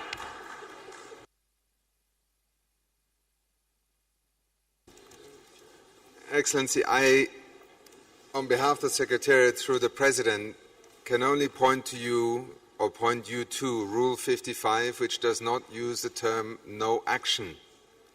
It simply refers to any motions requiring that no decision be taken on the substance. And there is no terminology of a no action resolution, so we must follow the wording here. And this is not a matter of, I know we do not have to in any way discuss or debate or disagree over the language. It is simply the terminology is clearly prescribed. At this moment, my advice through the President to you would be that there are two options. The President can turn to the proponent of the decision of CRP6 and, reflecting the comments of the United States and of the Syrian Arab Republic, first pose the question whether the CRP6 is to be withdrawn. If that is not the case, then we are under a formal procedure to proceed to a vote as called for by a member state in this assembly. The only other step that would precede that would be a call for a procedural vote on whether to vote on this decision. And based on Rule 55, paragraph 2, this is the basis upon which we can act and none other, because it is not provided for in the rules of procedure. So, Mr. President, I think at this point my suggestion through you would be to ask the distinguished representative of Argentina whether, on the basis of comments received, there is a decision to withdraw CRP6 from having a vote. If not, then we must proceed according to rules of procedure. Argentina, como representante de As representative G77 más of China, G77 plus China, ¿estarían dispuestos a would retirar you be la prepared to withdraw propuesta de the resolución? proposed resolution? Gracias, señor presidente. Como usted Thank puede you, sir. imaginar, As esto you can es una opción que debe imagine, ser this consultada en is el a G77. choice that más China. requires consultation within G77 plus China. If that is the case, then in order to clarify this at this stage, I'm going to suspend the assembly at this moment in time to give G77 plus China time to decide if they or not withdraw the resolution proposal. Thank you.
Call to order.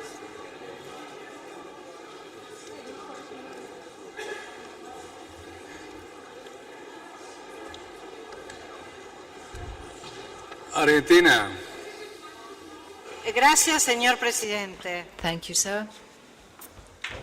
Respecto a su consulta y Regarding your habiendo question, consultado, valga la and redundancia, after con el consulting G77 más China, G77 plus el grupo China, ha the decidido group no has retirar el decided proyecto de not resolución. to withdraw the draft resolution.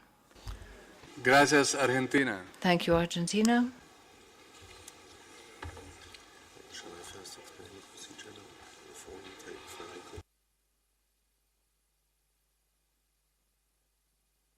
Okay, I'm going to ask the Secretariat to explain the procedure that we are going to take from now, knowing that G77 plus China didn't want to withdraw the resolution.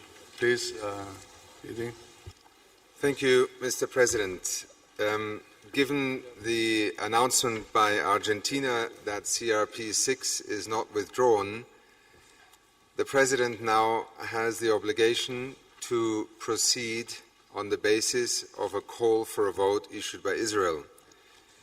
This will follow in line with procedures in terms of Rule 49 and others related to voting. However, the President has the option of calling for a procedural vote on whether to vote on this decision. If any party wishes to request the Assembly through the President to move to a procedural vote on whether to take a vote on the substantive CRP6, then it is their right to do so, and the President will now request any party that wishes to request to invoke a procedural vote to express itself accordingly. Thank you. Thank you. Syria? Thank you, Mr. President. I really appreciate your patience and your understanding. I promise you this is my last intervention.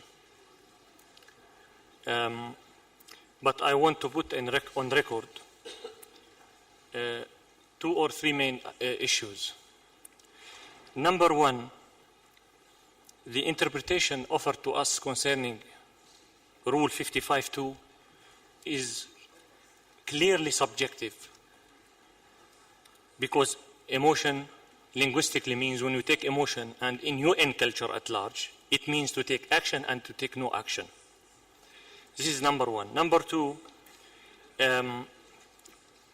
I haven't been personally at any moment in my professional life as a disruptive element. All we are looking for, all this delay was for the objective of attaining consensus.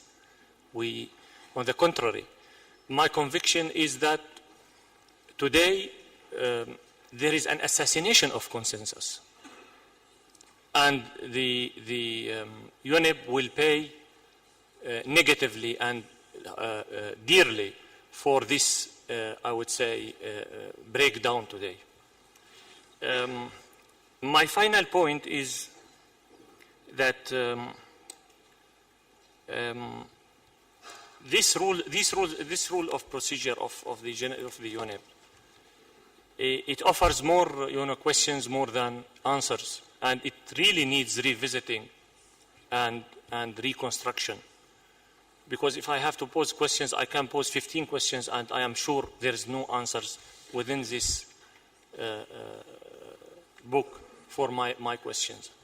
So thank you for your patience. We already exceeded or transcended midnight, and we are at your hands, Mr. President. Thank you. Thank you, Syria. United States. Thank you, Mr. President. I just wish to clarify that Argentina, when she spoke on CRP 6, said, and I wrote this down, she said that it would be most negative if this resolution were submitted to a vote. I agreed with that, and I urged that we consider simply setting aside this CRP and taking no action on it. Now, my request, my proposal was in the nature of the conversation that had begun by Argentina. It was more of a political request that we not do this in the interest of this organization. We now are into this discussion of the rules, and if I have to conform my proposal with the rules of procedure, then I agree that my proposal is a motion that no decision be taken on the substance of CRP 6. It is a question that, under Rule 55.2, is a previous question, and it should be put to a vote before Israel's proposal to take a vote on the substance of CRP 6. So, in answer to the Executive Director's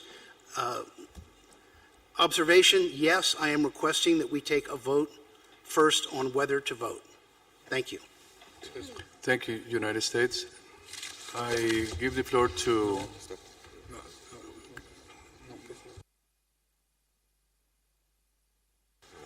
okay. Because it is a request for a vote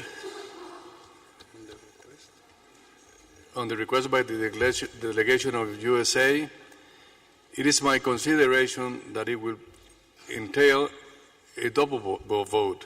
First, we will proceed as per Article 55.2.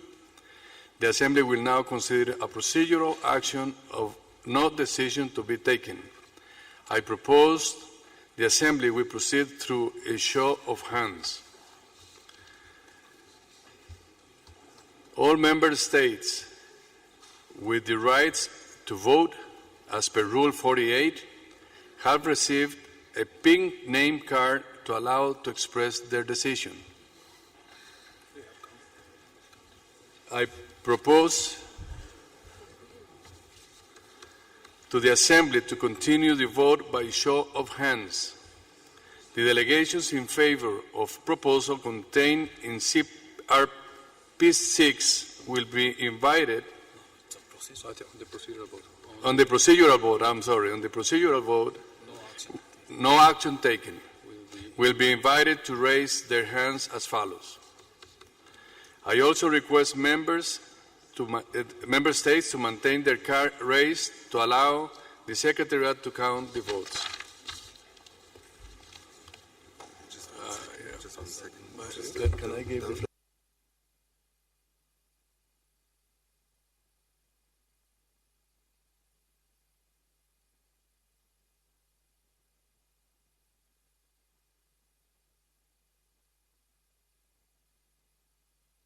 Those delegations in favor of adoption of the motion by the USA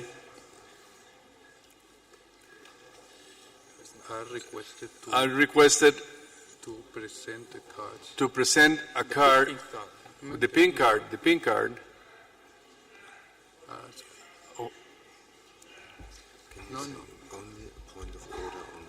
Only point of order, Syria.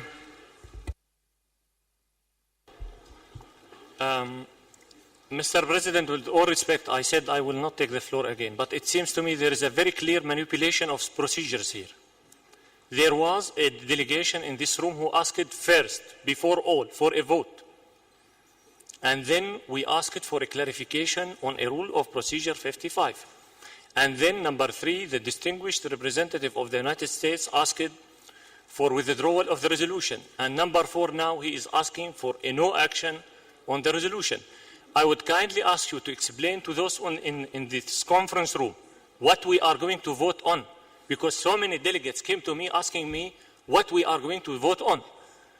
Because if they might vote, they might cast the wrong vote.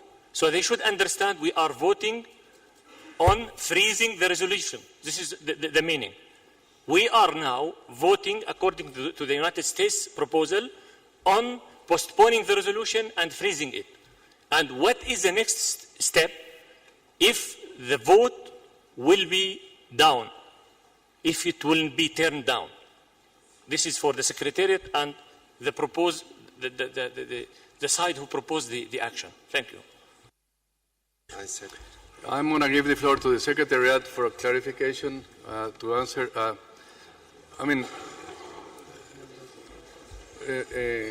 Please, let's try to get this done soon because, it's taking too much time. Please, with all due respect, it has been clarified what basis we are proceeding on. It is very clear, and I will repeat it again. This is now a procedural vote that has been explicitly requested for by the United States to vote on whether the CRP6 will go to a vote on substance. You're not deciding anything but whether to proceed to vote. Again, you are voting on whether you wish to vote on the substantive CRP6 proposal. Nothing else. And unless there is a point of order on the procedure of the voting, you have to now proceed to vote. Once this vote is taken and you have voted to proceed to vote, the President will then call for a vote on CRP6. Ladies and gentlemen, unless there is a point of order, it is now, in respect of the rules of this Assembly and to the President, the only option for raising a flag. Thank you. Thank you. So we proceed. Sorry, I have Lebanon. Point of order. Thank you, Mr. President. It's just a clarification. If we look No, at... I'm sorry. No, I'm sorry. Mr. President. Okay, those delegations. There are two proposals. One presented by on the same question, according to paragraph 1 of Rule 20 of Rule 55. The first calls for a vote on the draft resolution CPR6, and the second calls for a vote to proceed for a vote. Would you please clarify this? We are going to be taking a vote or no vote on the resolution CPR6. So we consider we are not voting on the by substance. We are not voting on the substance of the resolution. Just we want the Assembly to decide if it wants to vote or not vote the decision. That's it, period. Easy. So those delegations in favor of voting the resolution CRP6 show the pink card. Raise the pink card. Keep it up so that the tally can be done. In favor. In favor, again, all those delegations in favor that this Assembly go for a vote on CRP6 on substance. We are here now just deciding if we are going to vote or not vote that decision.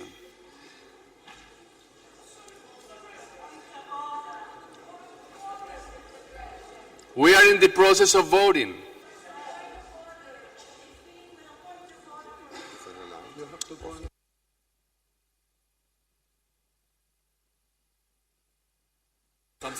Point of order. Just point of order. I'm sorry. On the vote. Brazil.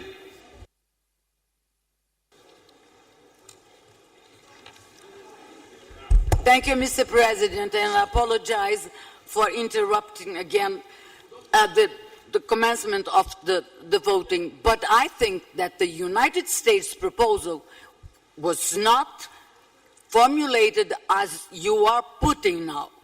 What we should vote is whether we don't take action on CRP6 or not. It's not, are we going to vote on CRP6? No, the U.S. proposed not to take action on CRP6. That is what we should be voting on. Thank you. Exactly, that's what we are voting. Exactly, that is what we are voting.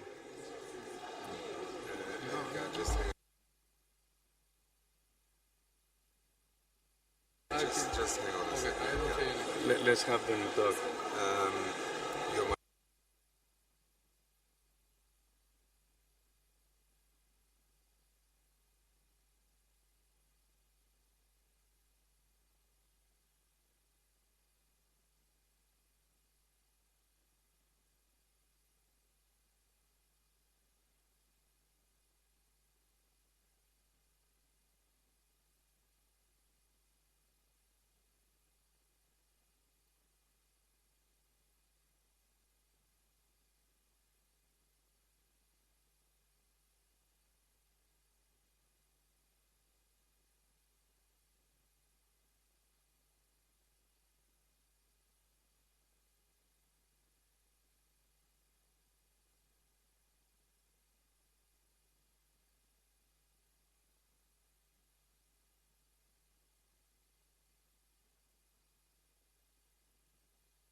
Okay, I'm asking the Secretariat again to clarify this point, please.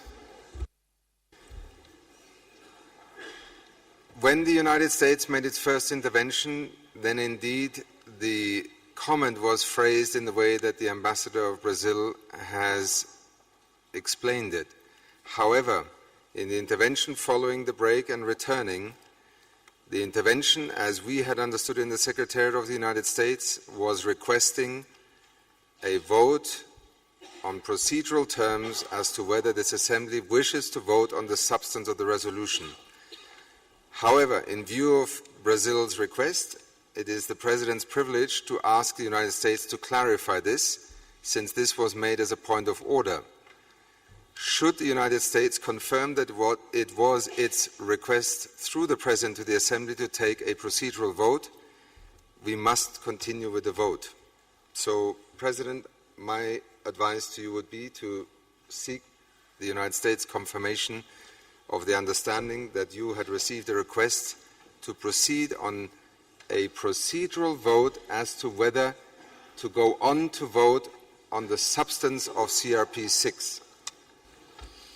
United States. Thank you, Mr. President. And this is why I took the floor previously, to say that I had initially urged that we consider setting aside this CRP, just exactly as Brazil has described it. But we later then got into this procedural discussion here about that issue, and we've had it confirmed now that the G77 is not prepared to withdraw this CRP 6, as is their right. So at that point, Mr. President, I said, okay, well then what we'd like to propose is that we have a vote on the question of whether or not we should take a decision on CRP 6. And so I am asking as a procedural matter for a vote on whether to vote on the substance of CRP 6, because I believe that we should not vote on the substance of CRP 6. Thank you.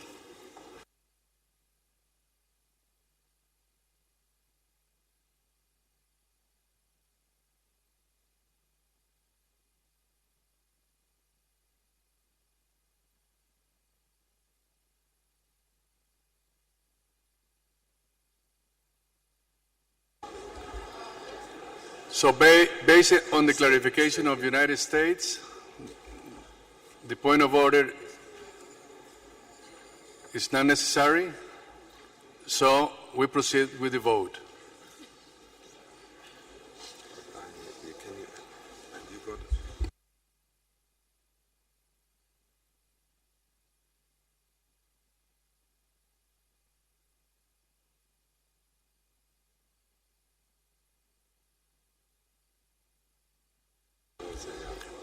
Please, the Secretariat. Excellencies, please let me have your attention. If it is a point of order, Syrian Arab Republic has raised its flag. President, I defer to you. Syria. And within the point of order, the request of the United States of America was preceded by a request for a vote. Which one you are going to take action on? And then it has been followed by third request from Argentina for a vote. Please do clarify it to us.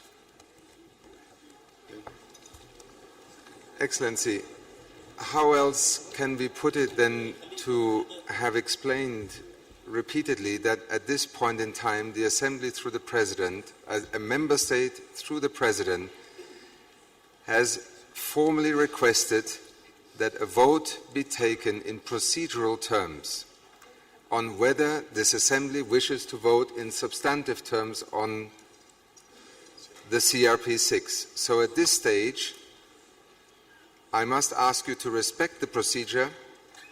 There is no ambiguity whatsoever. A procedural vote is in motion, and you are requested to express yourself on a simple question. Do you wish to proceed to a substantive vote on CRP 6. And the President in a moment will ask you if you are in agreement that you wish to proceed to a substantive vote on CRP 6, that you raise your flags. In parentheses, to make it very simple, if you wish to have a vote on G77 plus China's CRP 6 submission, in a moment you will raise your pink card. If you do not wish to proceed to a substantive vote on CRP 6, you will not raise your hands. Then the President will ask you which countries do not wish to proceed to a vote. Those are the no votes. And then the President will ask you, are there any countries that are abstaining? Are we clear? Thank you, Mr. Executive Director. So we proceed with the vote. Those in favor that this Assembly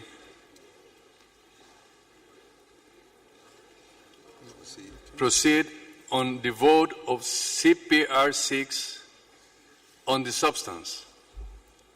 Those in favor that this resolution be known in the Assembly to be voted on the substance, raise the pink card. Please.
Thank you. Thank you.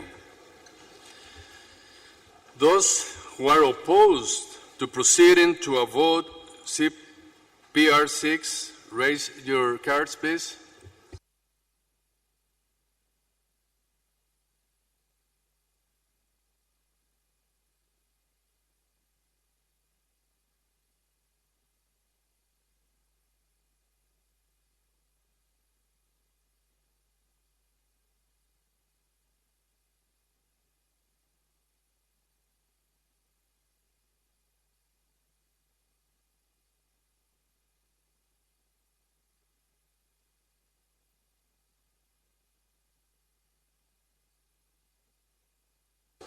Thank you.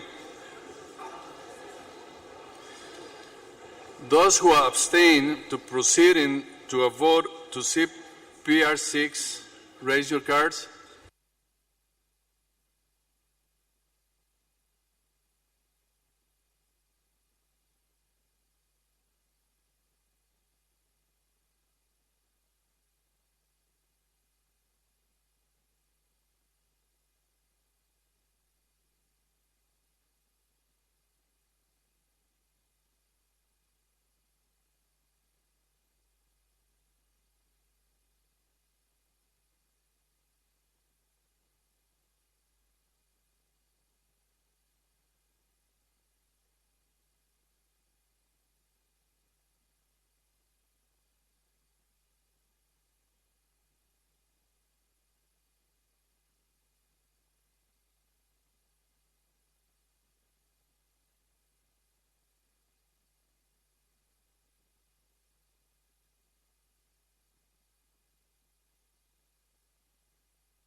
Thank you.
The result says 36 in favor,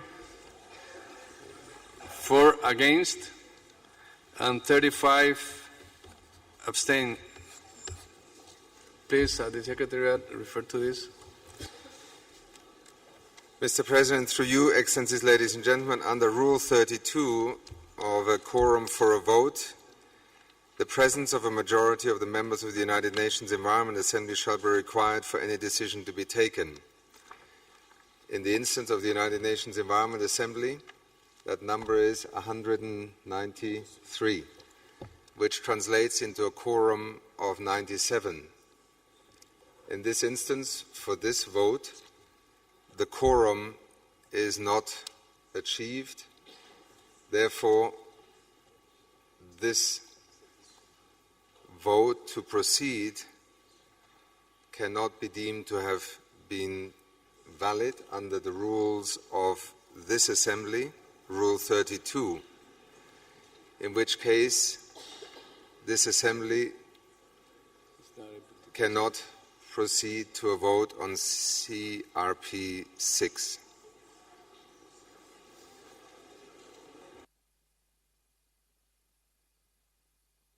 They allowed to take the vote? No, you will have to. No, State of Palestine.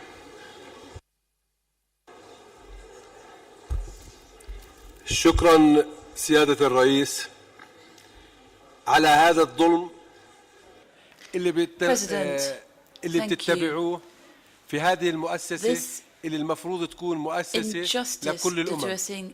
لكن واضح جدا أن الشعوب اللي تحت الاحتلال والشعوب الغلبانة والشعوب العالم الثالث ما لهاش عندكم أصول الحياة، وفعلا هذا كمان ظلم وتلاعب بالقوانين. ومن ساعة وأنا رافع بدي أتكلم وأنت مانعني من هذا الكلام، لأنه حتى تستمر في هذه عملية التلاعب وهذه اللعبة التي تقومون فيها. أنا أعتقد أن العالم المتحضر الذي تدعونه والذي تدعون أنه يرفع الديمقراطية ويرفع حقوق الإنسان، أنتم بعيدين كل البعد عنه، لأن القانون واضح جدا يتطلب ماجوريتي، وهذا يعني الأغلبية البسيطة، يعني مطلوب 70 أقل من 70 واحد وهو الموجود أكثر من 70.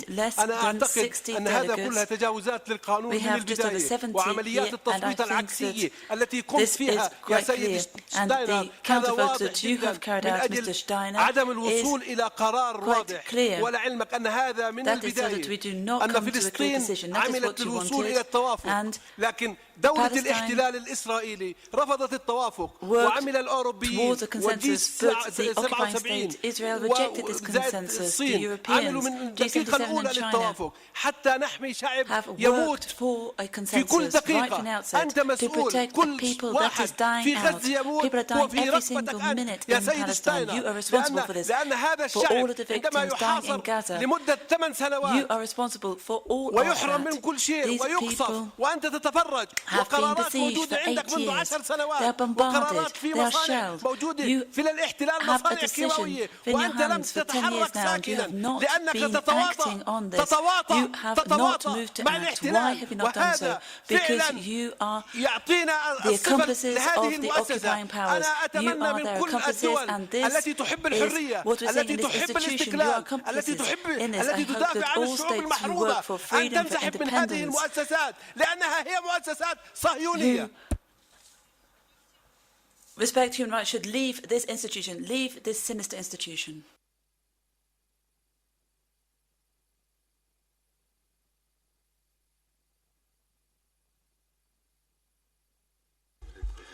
Brazil. Thank you, Mr. President. I would just like to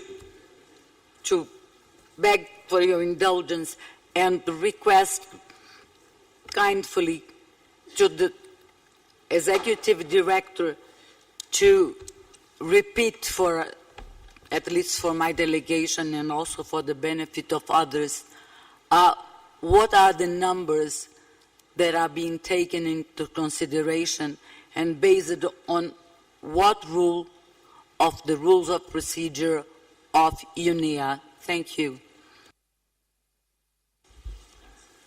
The result of the vote was 36 in favor, 4 against, and 35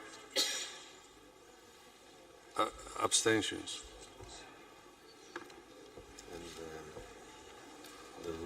And the rule is rule 32? Yeah, 32 about the quorum of the assembly. Egypt. Thank you, Mr. Chairman. We waited until 1 in the morning to tackle this agenda item.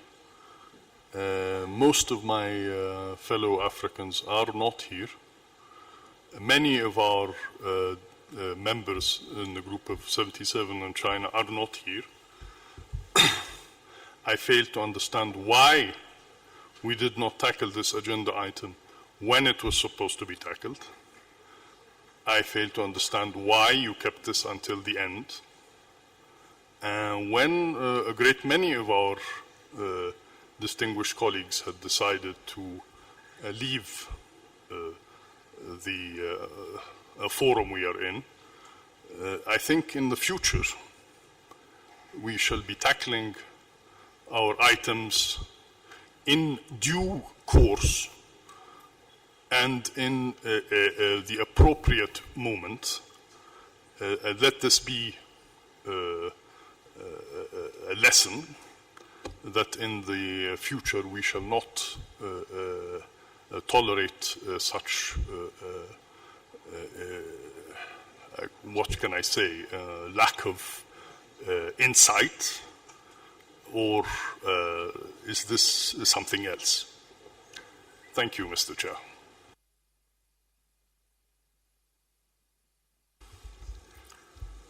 Thank you. Syrian? I want to say very briefly, Mr. President, actually I want to repeat that we are in a sad day where our trust in the Secretariat of UNIP has been eliminated completely, with all respect. It was a blatant manipulation of time and procedures. It was playing on consumption of time in a deliberate manner until most delegates left this room. And most of them, they have flight bookings from 6 o'clock, 7 o'clock. We know the game, we know how the game is being played. And I will repeat, we lost your legitimacy as Secretariat has been completely eliminated. We don't trust you anymore. Pakistan. Thank you, Mr. President. Mr. President, I think the interpretation we have heard is not correct. 1/3 of the members of the Environment Assembly are present. 1/3 is roughly, if there are 193 members, what does it come to? And then you go to Rule 49, you need the members who are present and voting. So how have you come up, how has the Secretariat come up with this interpretation? I would really like to be educated on this. And I mean, 1/3 of the members of the, so how many members do you have and what does 1/3 come to? And then present and voting. Because if you require like a 2/3 or 97 as we are being told, then frankly nothing can be decided. I think it's a wrong interpretation. Sorry. Thank you.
I give the floor to the Secretariat. Distinguished delegates, I wish to invite you to resume your seats.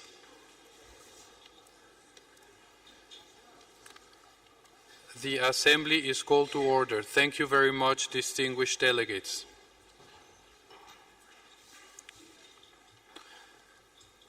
After having consulted extensively by the Secretariat with the advice of the President and having heard the opinions that have been expressed, including by the distinguished delegation of Pakistan, on the issue of quorum as stated out in Rule 32, it is our consideration that the majority of members of the United Nations Environment Assembly were indeed present at the beginning of this session, and this Secretariat wishes to clarify and apologize to all Member States for the interpretation that was made on the issue of the call for a no action vote and on the opinion that was expressed explicitly that there was not sufficient quorum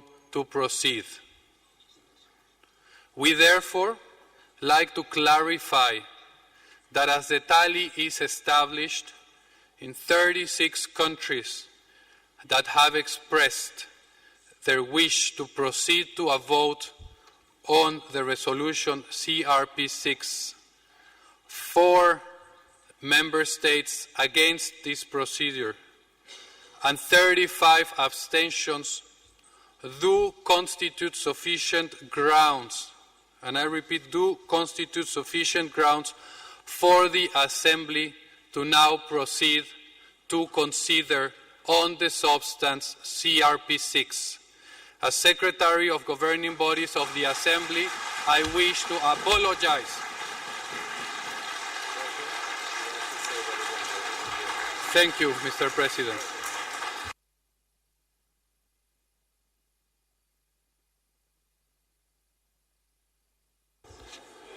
So that it is stated on the record, I express a sincere apology on behalf of the Secretariat for that interpretation. The opinion that follows and request that is put forward to the President of the Environment Assembly is to put forward now for consideration of the members of the Assembly as per a procedure of vote of raise of hands, the consideration of the substance on the substance of the proposal. Thank you. Thank you. Egypt. No, United.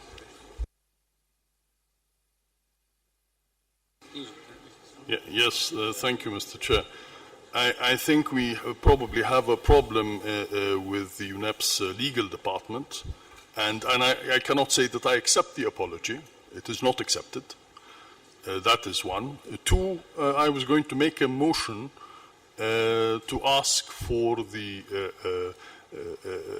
retrieval of all the acceptance we had gone through for the decisions, the UNEP decisions during this UNEA.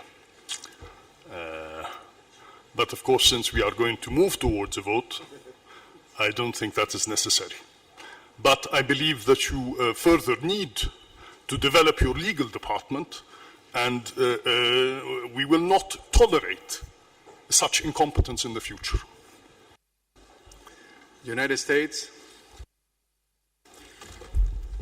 Thank you, Mr. President. And very unfortunately, I must absolutely disagree with this interpretation that has just now been issued by the Secretariat. I think the language of Rule 32 is quite clear. It says the presence of a majority of the members of the United Nations Environment Assembly shall be required for any decision to be taken. It was quite clear from the vote that there were 36 in favor, 4 against, and 35 abstain. This is 75. We needed 97. We did not have it. Therefore, there is no quorum. Therefore, we cannot proceed. I would move now, Mr. Chairman, to close these proceedings because we have an absence of a quorum. I think we need to end this discussion immediately. Thank you. Syrian? First of all, I would say I apologize to the Secretariat for my negative remarks. Secondly, I see that the distinguished representative of the United States is trying to impose his own view on the whole UNEP membership. If he will address us in this manner, then there is no need for the meeting. We can go home. Or he can take us the podium and he address us from there. This language is undiplomatic and it has no justification. Thank you.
I apologize for this and give us a couple of minutes to keep on consulting.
Please remain in the room. I'm calling for a quick bureau meeting, so bureau members, please come to my office. We have to make a decision here in order to continue. I'm sorry and I apologize for this. So bureau members,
Thank you very much.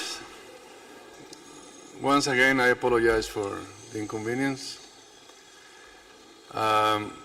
Oops, I have some countries here want to speak. Before giving the floor, I'm going to pass the microphone to the Secretariat so that it can explain what we are going to do in the next period.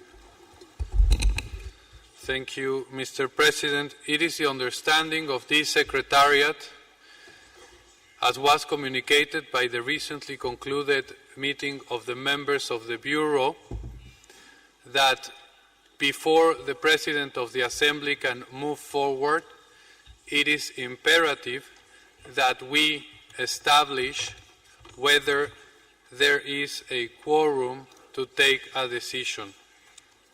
So, with your indulgence, we will proceed with a roll call to definitely establish if at this moment the Assembly can effectively consider the proposals that have been put forward.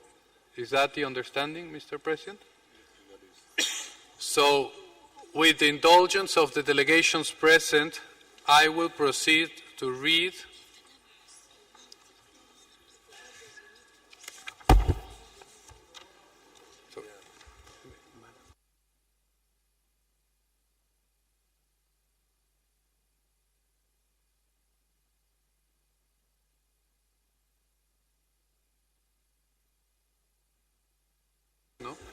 Yes. In order to establish absolute quorum as per the report of the Credentials Committee, we require that at least 76 of the delegations that I will read are present in this room. So with your indulgence, Mr. President, I will proceed. Afghanistan.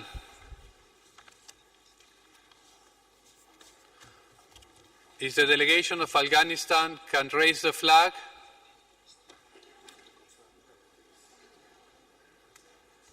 Not present. Albania. Can the delegation of Albania raise the flag?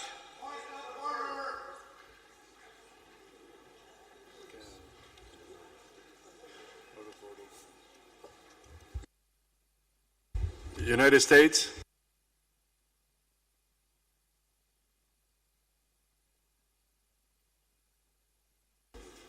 Mr. President, we were just informed that we need 76 for a quorum. But we were also informed previously that 97, which is half of the members of UNIA, is the number needed for a quorum. We do not understand where the Secretariat came up with this number, and we disagree that that is the correct number. Under the rules of procedure, we're not trying to reinvent this, Chairman, we're trying to follow the rules.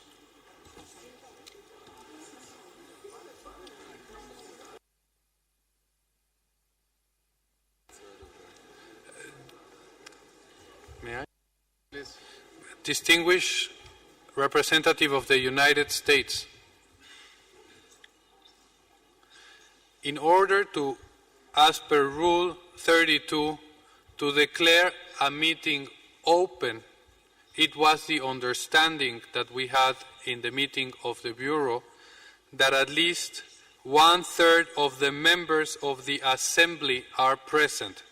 So, from that perspective, it is understood your point as valid to open the meeting. So we have to go by the membership of the Assembly being 193.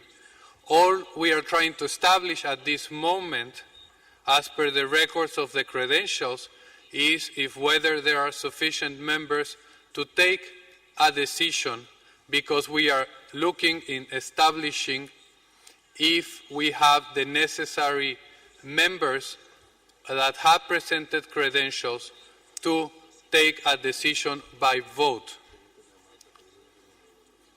With that understanding, Can I proceed to the roll call?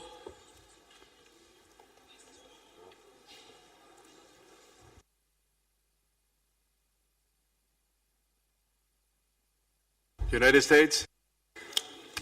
Thank you, Chairman, and I very much appreciate that. That clears it up for me, but I think the number is then incorrect.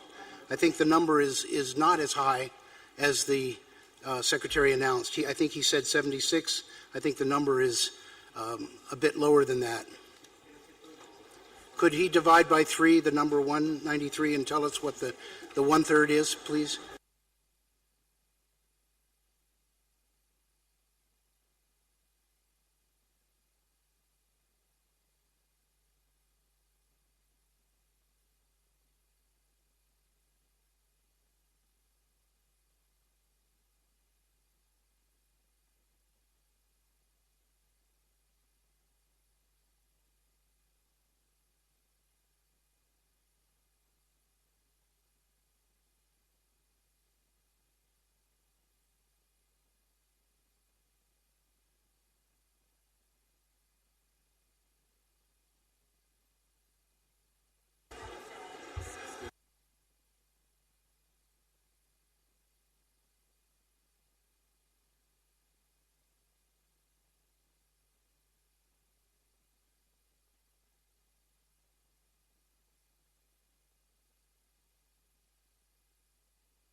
Please, Secretary, proceed.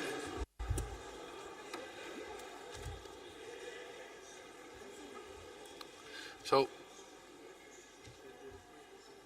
with your indulgence, distinguished delegation of the United States,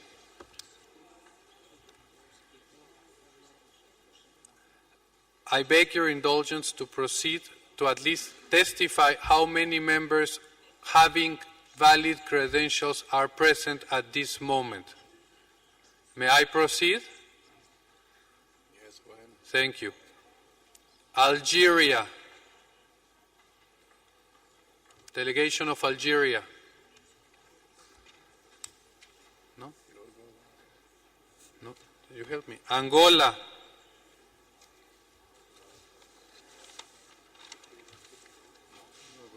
Argentina. Present. Yeah, there is. Australia. Present. Yes. Austria. Yes. Austria. Present. No. Azerbaijan. No? Bahrain.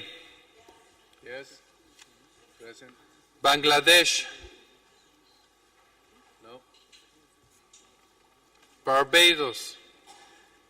Nope. Belarus. Nope. Belgium. Present. Benin. Present. Bhutan. Nope. Bosnia and Herzegovina. Nope. Botswana. Present. Brazil. Present. Burundi. Nope. Burkina Faso. Present.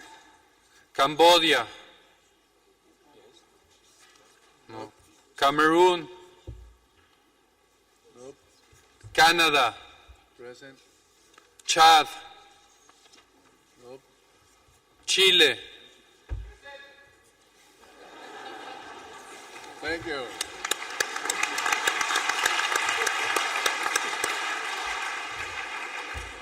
China. Present. Colombia. Present. Comoros. Costa Rica. Present. Côte d'Ivoire. Nope. Cyprus. Cuba. Present. Czech Republic. Present. Thank you. Denmark. Present. Djibouti. Present. Democratic People's Republic of Korea. Nope. Democratic Republic of Congo. Present. Dominican Republic. Present. Ecuador. Present. Egypt. Presente. El Salvador. Presente. Eritrea. Estonia. Nope. Ethiopia. Nope. Fiji. Nope. Finland. Present. France. Present. Gabon. Nope. Georgia. Nope. Germany. Present. Ghana. Present. Greece. Present. Grenada. Nope. Guatemala. Present. Guinea. Where's Guinea. No. No, no, Guinea. No. Guinea. Guinea-Bissau. Nope. Haiti. Hungary. Hungary. Nope. No. India. Present. Ambassador. Indonesia. Present. Iran. Present. Iraq. Present. Ireland. Nope. Ireland. Nope. Israel. Present. Italy. Present. Jamaica. Nope. Japan. Present. Jordan. Nope. Kenya. Kenya. Present. Kiribati. Where's Kiribati? Kyrgyzstan. Kuwait. Latvia. Latvia. Nope. Nope. Lebanon. Present. Liberia. Nope. Libya. Nope. Luxembourg. Nope. Madagascar. Nope. Malaysia. Present. Ambassador. Malawi. Nope. Maldives. Present. Mali. Nope. Malta. Nope. Mauritius. Nope. No. Marshall Islands. No. Mexico. Mexico. Present. Morocco. Present. Monaco. No. Nope. Mongolia. Present. Montenegro. Present. Mozambique. No. This guy needs Mozambique. No. Myanmar. Namibia. Nope. Nepal. Nope. Norway. Present. Nicaragua. Nope. No. Niger. Nope. Yes. Oh, yes. I'm sorry. Niger. It's present. It's present. Nigeria. Present. Present. Netherlands. Present. Present. New Zealand. Present. Oman. Pakistan. Oman. Oman. Pakistan. Present. Pakistan. Present. Present. Present. Panama. Nope. Paraguay. Present. Perú. Present. Paraguay estaba, ¿verdad? Sí, Paraguay. Paraguay. Perú. Philippines. Present. Poland. Present. Portugal. Present. Qatar. Present. Republic of Korea. Republic of Korea. No. No. Moldova. Romania. Present. Rwanda. Russian Federation. Present. St. Lucia. No. Samoa. Saudi Arabia. Present. Somalia. Somalia. Somalia, yes. South Sudan. Yes, that is. Yes. Syrian Arab Republic. Sweden. Sweden. Seychelles. Senegal. Serbia. Sierra Leone. Singapore. Slovakia. Spain. Sri Lanka. Sudan. Swaziland.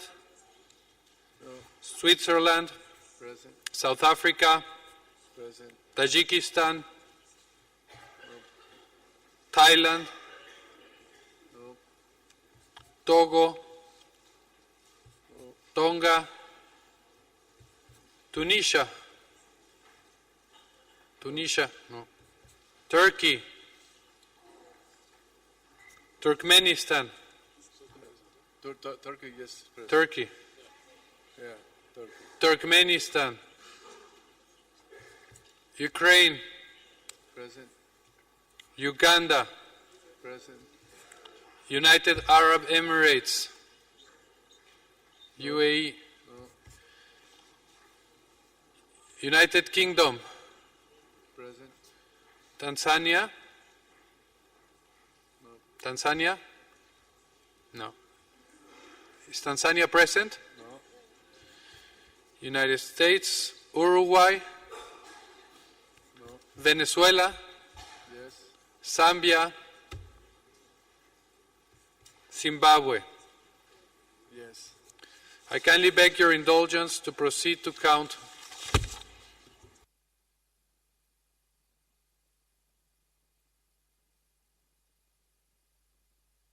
The interpreters apologise. We have to leave you now. We've worked overtime and no relief team has been provided for.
when you ask.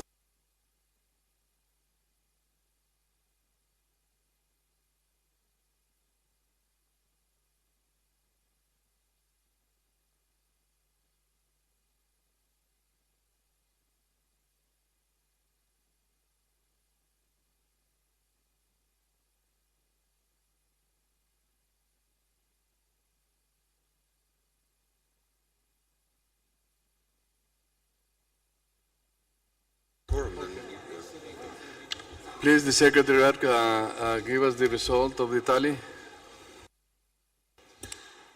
Thank you, Mr. President.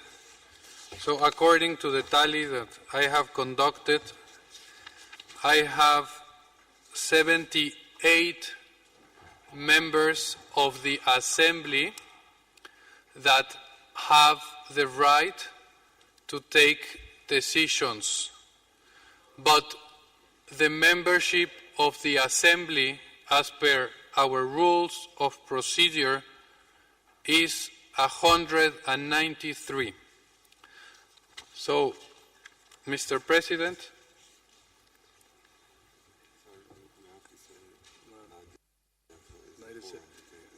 yes, and 193 of which, according to our rules of procedure, after having consulted extensively, have to be at least half of the members of the Assembly plus one. And one-third to open a debate, so this session is legal. These discussions are legal. The dialogue that we're having, it's absolutely within our rules of procedure, but also our rules of procedure, after doing this extensive counting, do not allow to proceed to a vote on a decision.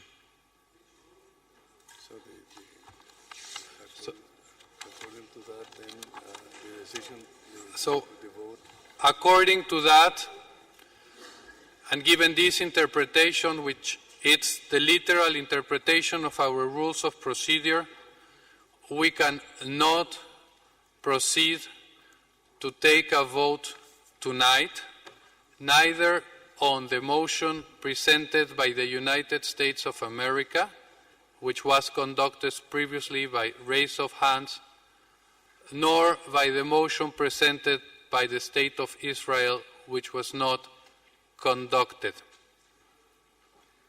So, Mr. President, we are in your hands on how to move forward.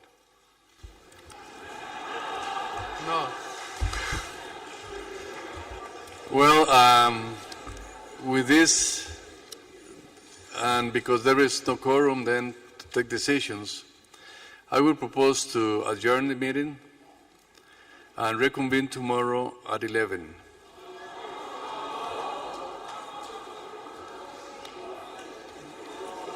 We must reconvene to close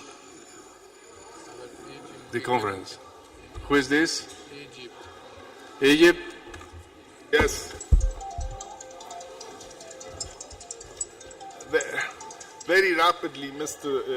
President, Mr. Chair, we have a problem with the decision, the UNEA, the first UNEA decision on the convening of UNEA 2, and this is how it reads. Decides to hold the second session of the United Nations Environmental Assembly of the United Nations Environmental Programme at its headquarters in Nairobi from the 23rd to the 27th of May 2016. I think it's the 28th. So your time is up.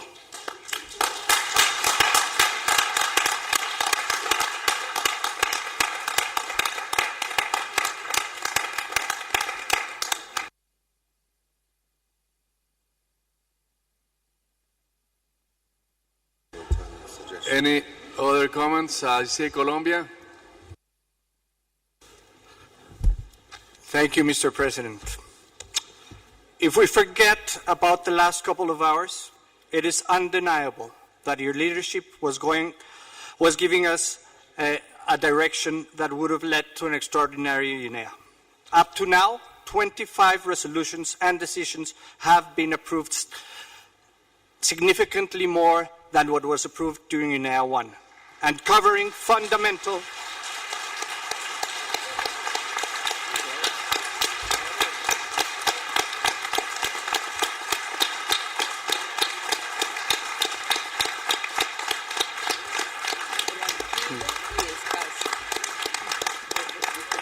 These 25 resolutions cover fundamental topics for the environment and for our planet. Mr. President, you have been an extraordinary leader guiding us over the last week.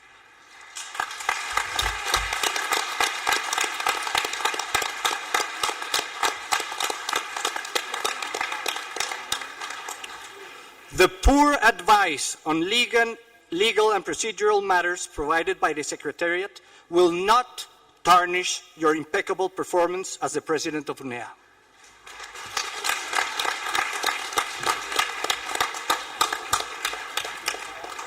This is just the beginning of your mandate, and with the support of Colombia and the rest of Latin America and the Caribbean, you will have the unique opportunity to turn UNEA around, turn it into the integrating and transformative forum that you dream of.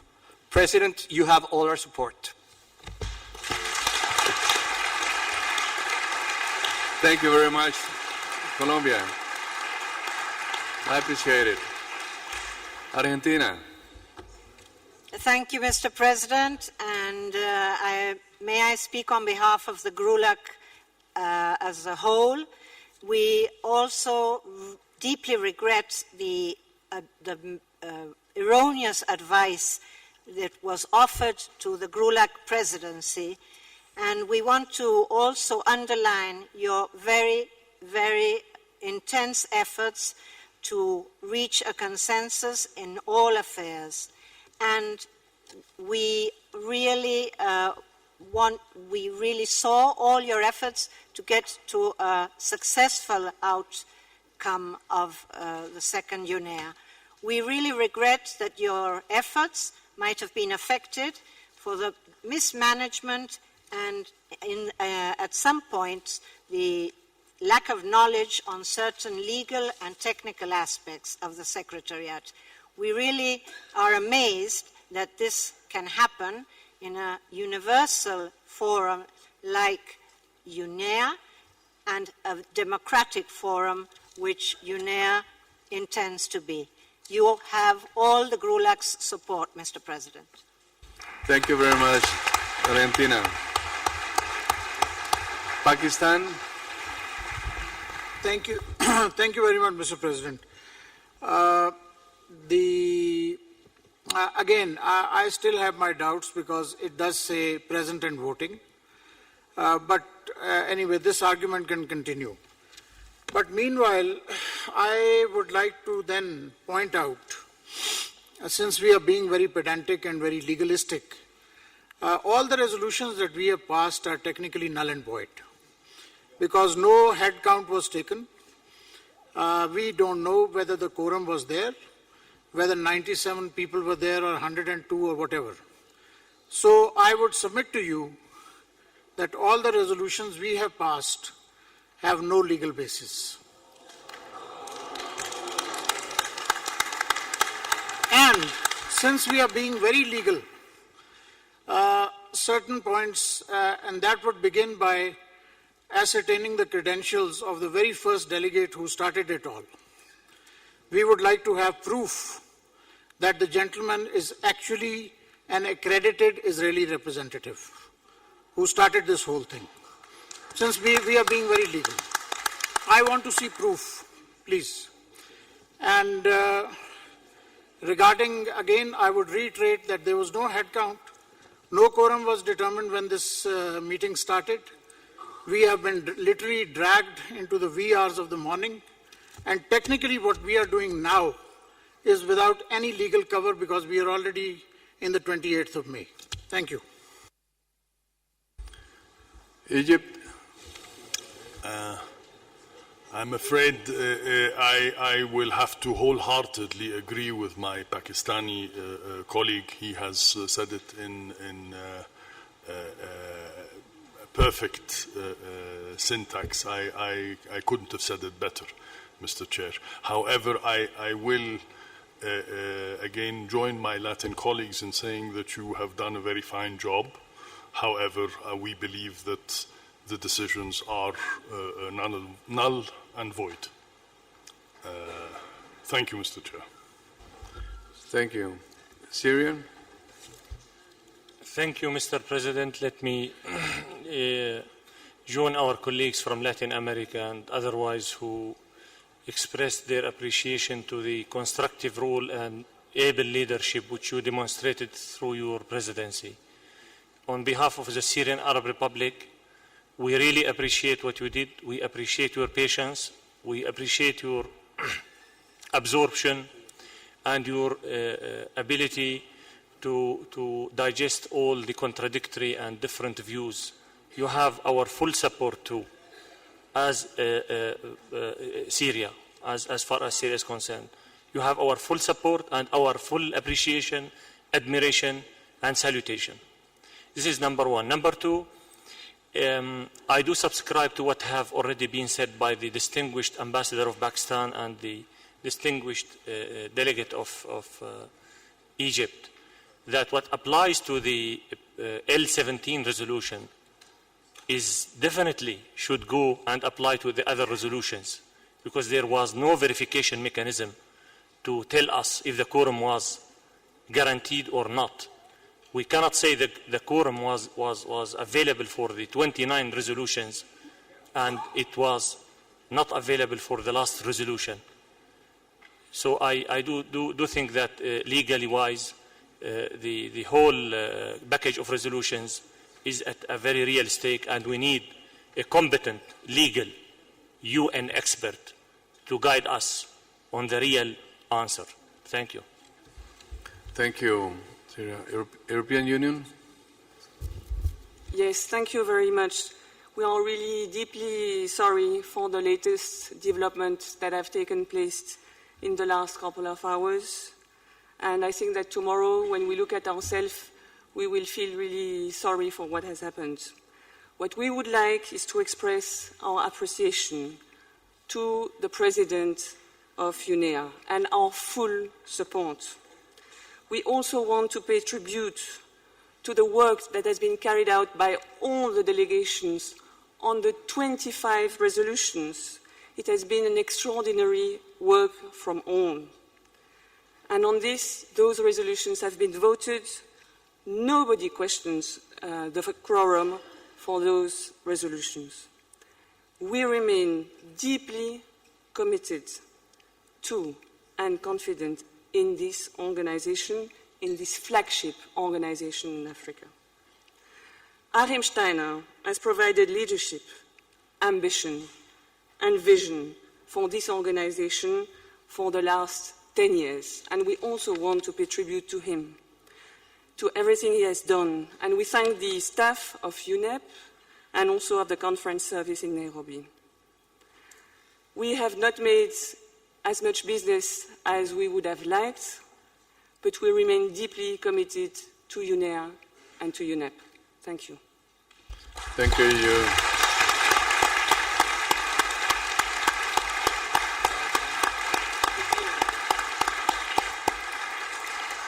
China?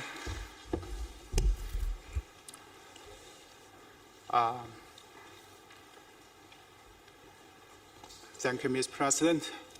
I have to ponder whether I should speak English or Chinese. It's quite late. I know it's quite a tough time for all of us. Always, as a long-standing negotiator, actually, for such kind of extreme situation, it's quite rare and also extraordinary. And first, I'd like to give the encouragement to all of us. And I believe this kind of extraordinary situation, we will be able to rise up and also to come up with better solutions and also to help us to have a better understanding of each other and also optimal result from this kind of situation.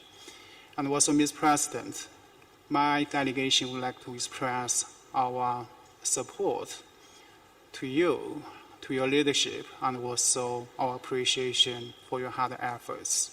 Thank you, Mr. President, and also I believe this is a late time. I'm not sure whether I should take another floor. I'd like to thank all the delegations and all the staff, and thank you for your hard job and for your cooperation and your efforts for bringing all the result and the fruit we have achieved so far, even though we have encountered some difficult time.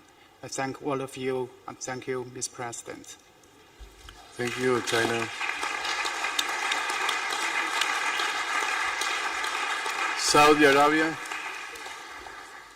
Thank you, Chair. Good morning, my colleague. Mr. President, we would like to join others to thanking you for the leadership you show and for trying your best to guide us in this meeting. And we recognize the circumstances that it is around you, and we can recognize that situation, and all of us, we are behind you, and we supporting you totally for the coming this coming year.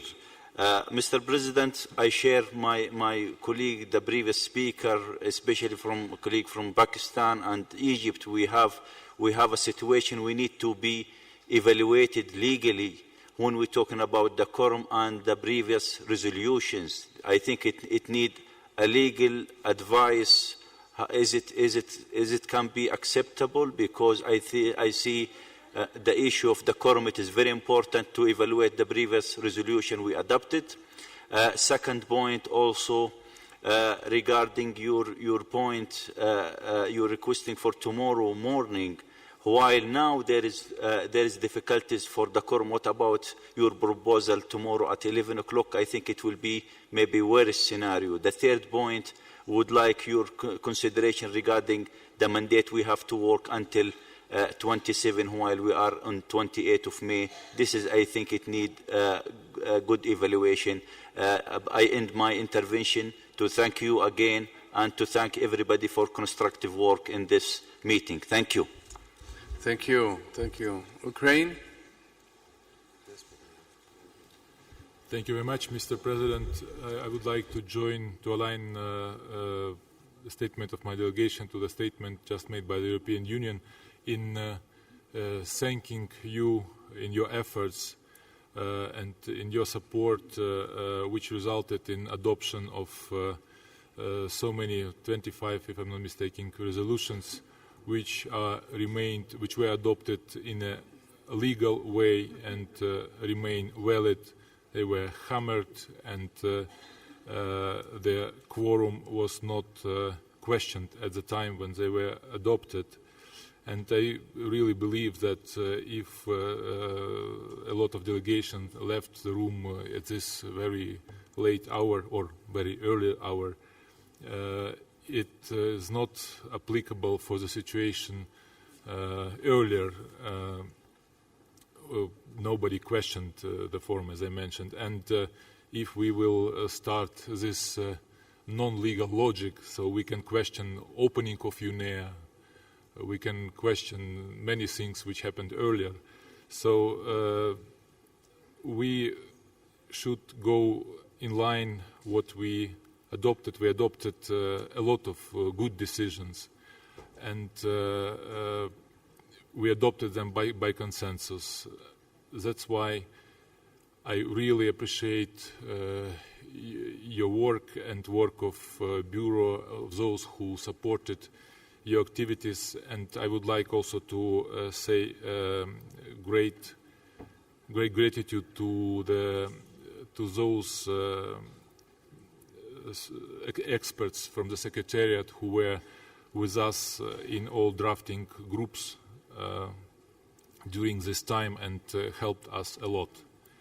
So thank you very much for your work, and thank you very much for supporting and enabling adoption of 25 resolutions. Thank you. Thank you, Ukraine. Appreciate it. Canada?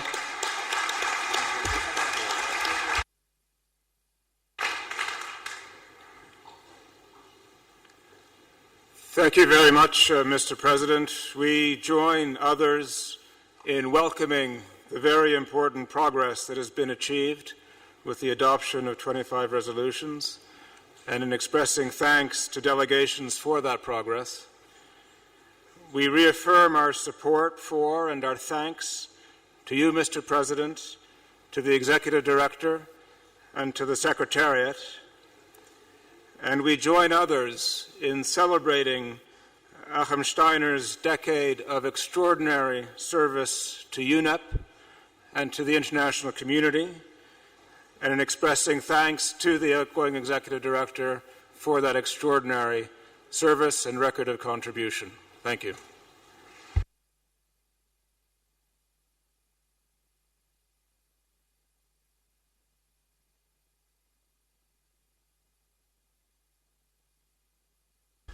Thank you, Canada. Nigeria?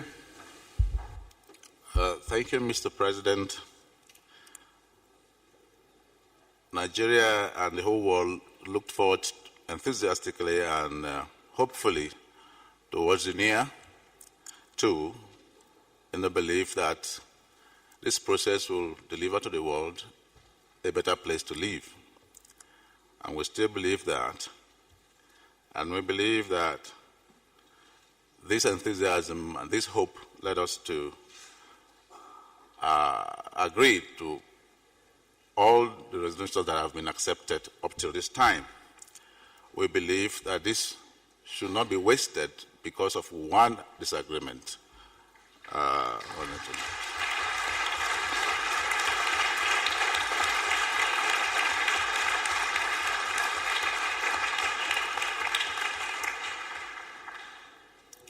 We like to also state that these earlier resolutions were passed by acclamation and did not need any counting.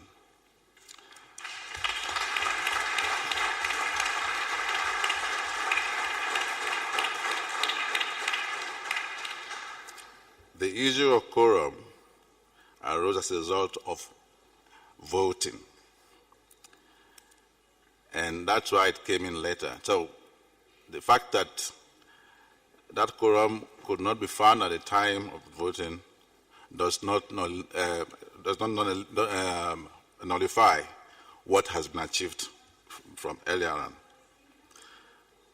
My delegation wishes to express appreciation to you for your leadership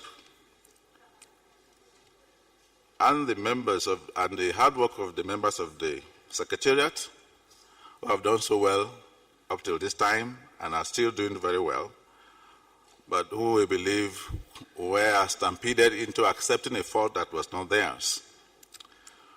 We reaffirm our trust in the ability to continue to guide us properly, and we believe that this UNIA too should deliver what we have hoped for, and that we should receive when we leave here. Thank you. Thank you very much. Thank you, Nigeria. Morocco? Thank you, Mr. Chairman.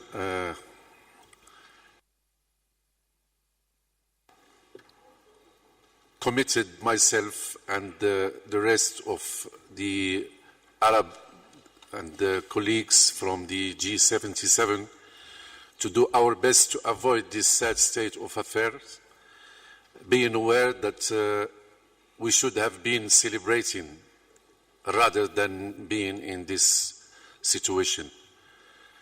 But I think not everything is lost.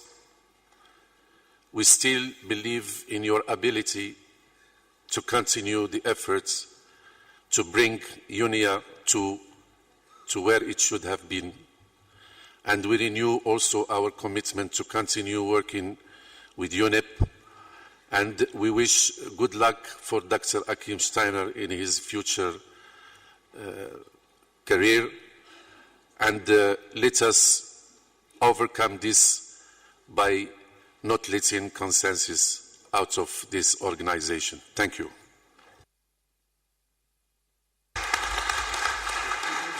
United States of America. Thank you, Mr. President. I think we all agree that the last few hours were quite interesting and challenging, frustrating at times, but I think we can also agree that this has been an extremely productive week under your leadership. And so we thank you for that. We very much look forward to working with you in the coming year as we move toward UNEA 3, and we hope for an even more productive UNEA 3 to come. We also, at this time, would want to say a very special thanks to Executive Director Achim Steiner for his extraordinary leadership of this organization over the last decade. I think we all know in this room that he has really taken this organization, transformed it, lifted it to where it is today. And I think the fact that we're all here in the wee hours of the night on a Saturday morning is testament to how much we all believe in what he has done in these last 10 years. So thank you very much, and we wish you well. We'll be seeing you in the months to come, but many, I think, will be leaving this evening. But we wish you well and success in your next endeavor. Thank you.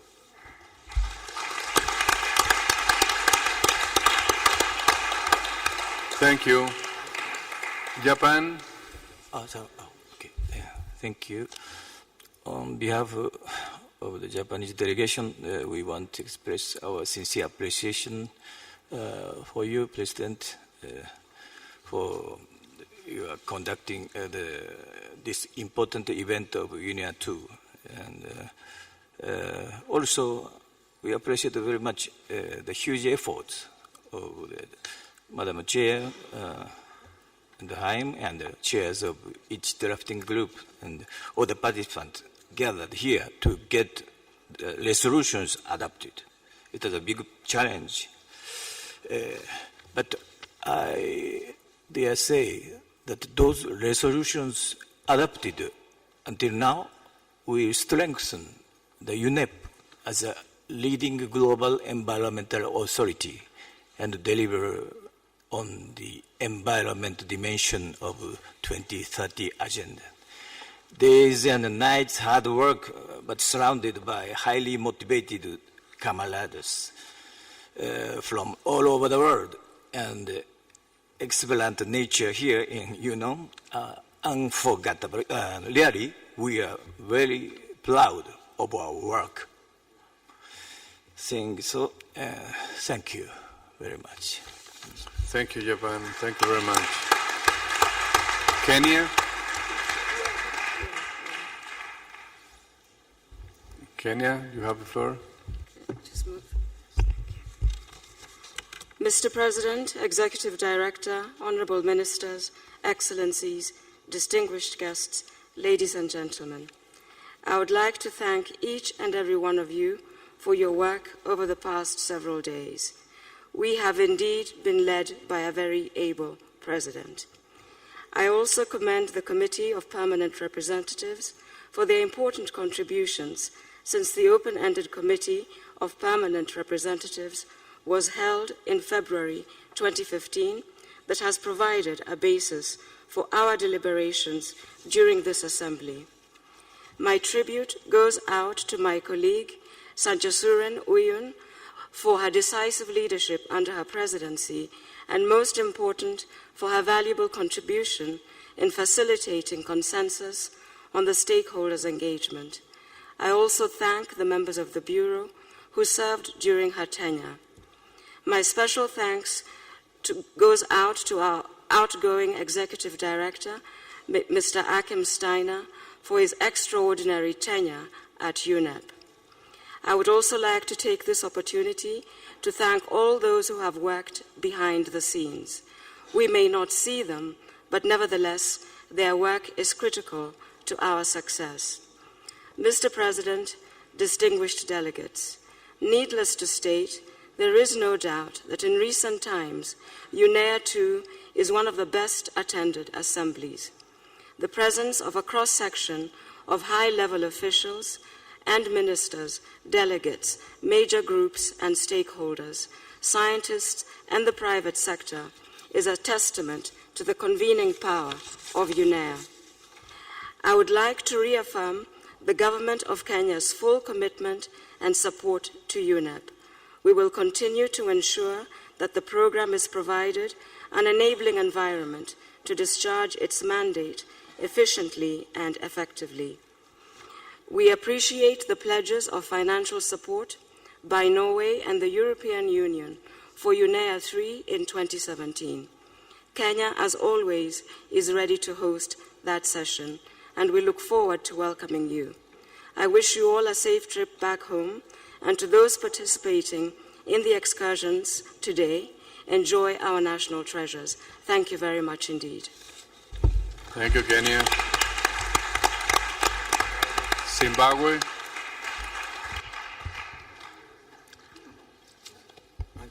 Thank you, Mr. Chairman. I would also want to align my comments to the comments made by Nigeria and Kenya. We also welcome the work that has been done by the President of this session and the outcome. We welcome the resolutions adopted by this session, and we consider them extremely essential and important for the development of Africa and even other regions as well. We'd also want to take this opportunity to thank all delegations for the hard work that is gone throughout this week. We want to also take this opportunity again to thank the work done by the ED in moving this organization to its heights, to where it is, and we wish him well in his next appointments. Thank you, Chair. Thank you. South Africa. Thank you, Mr. President.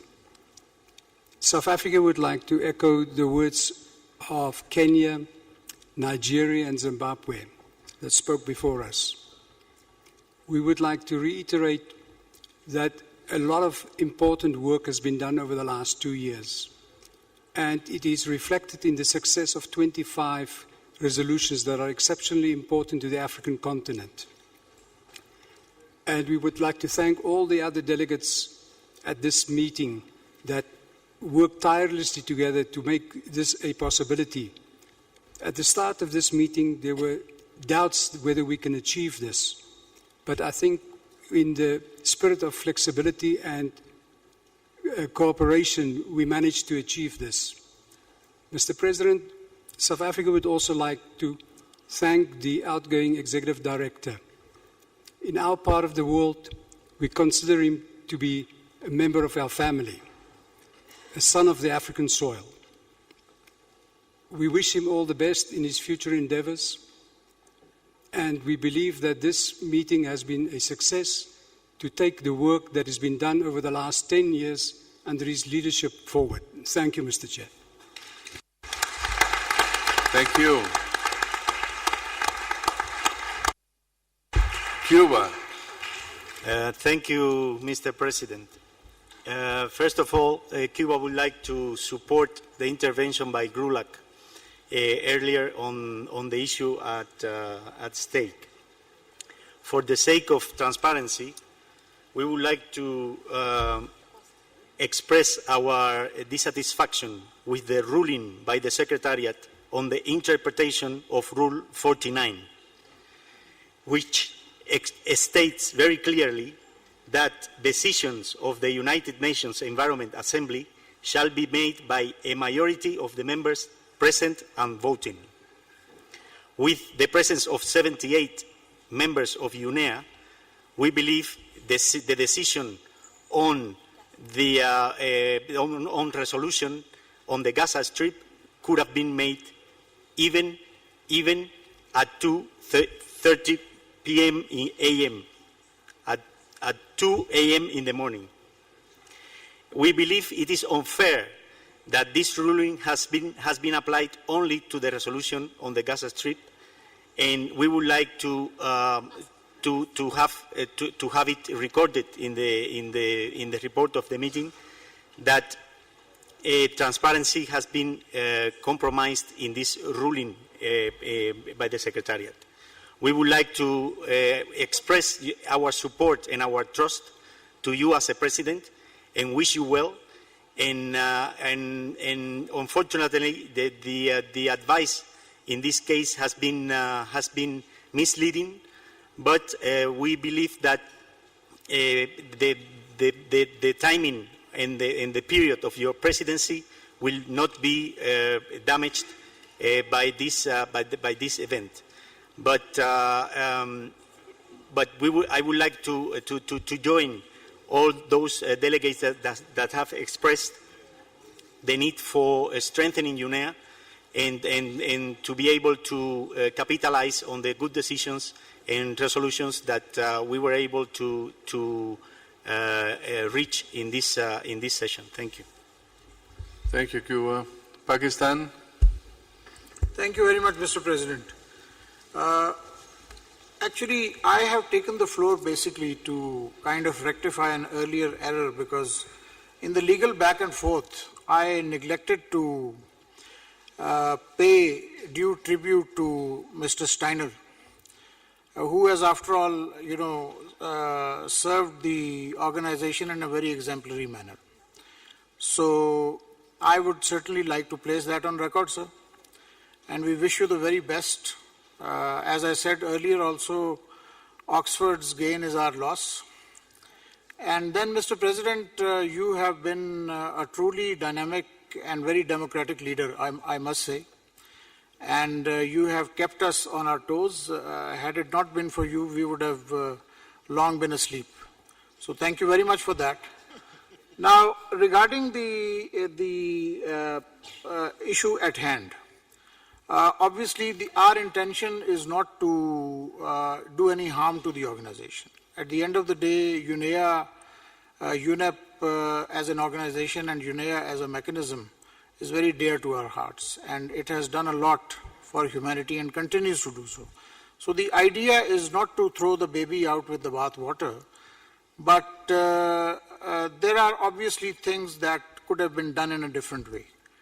Now, rather than getting into this back and forth on what can be done or not, or whether the quorum is there or not, I think what I would very respectfully submit is that rather than going for a meeting tomorrow, you may wish to close now, obviously on the understanding that you are obviously at liberty to produce the chair's summary, which obviously we would need as like the outcome of the process. And in that, sir, I would again very respectfully propose that the Gaza issue should find mention in that. Because while it may have been technically, let's say, defeated or sidelined or whatever, but the humanitarian dimension is still very much relevant. So at the end of the day, it's not a sport. It's not a, some scoring match. As we speak, Gaza does have, and then obviously we also realize that no mission can go there without the consent of the parties concerned. So it's not like we were proposing that the UNEP should invade the, territories or something. So, sir, very respectfully, I would urge you to keep this on the radar, and then we should not say that since, enough people were not present, so somehow everything is very hunky-dory in Gaza and, the environment has become pristine. So this is just a suggestion, sir. And regarding tomorrow, again, I would just like to flag the point that most delegations would have left. Every member is not represented in Nairobi. We are in your hands. I mean, I am based locally, so whatever time you summon us, we'll be there. but I think it may be a more difficult situation tomorrow. Thank you very much, sir. Thank you indeed. Egypt. Thank you, Mr. Chair. I did, in a moment of passion, omit to thank Mr. Achim Steiner, who has definitely been a very important player in both Africa and internationally vis-à-vis the environment. We have found him to be creative and understanding and very cooperative. We thank him profusely for his efforts and for his cooperation both with the continent and with our country. However, Mr. Chair, we do, on another note, we do believe that the minutes of this meeting will prove to be rather important for us. And with our permanent representative and the rest of our delegation here in Nairobi, we will be following very closely with the Secretariat what the content of these minutes will be. And we hope that they reflect properly, precisely what happened in this meeting. Thank you, Mr. Chair. Thank you. South Sudan. Mr. President, South Sudan would like to commend your steering of this 1 week that has resulted to the adoption of 25 resolutions. Regardless of the 2 hours that we had some issues interpreting the legal or the quorum, I think we should not put the 25 resolutions to naught. South Sudan also wants to commend the excellent stewardship of UNEP by Achim Steiner. South Sudan benefited from UNEP through the post-conflict environmental assessment of that country, and also developing its policies, regulations, and developing projects in that country, in our country. We would like to assure Steiner that what has happened here will not be a black mark in his legacy. And we hope and wish him all the best in his future endeavors. Thank you. Thank you.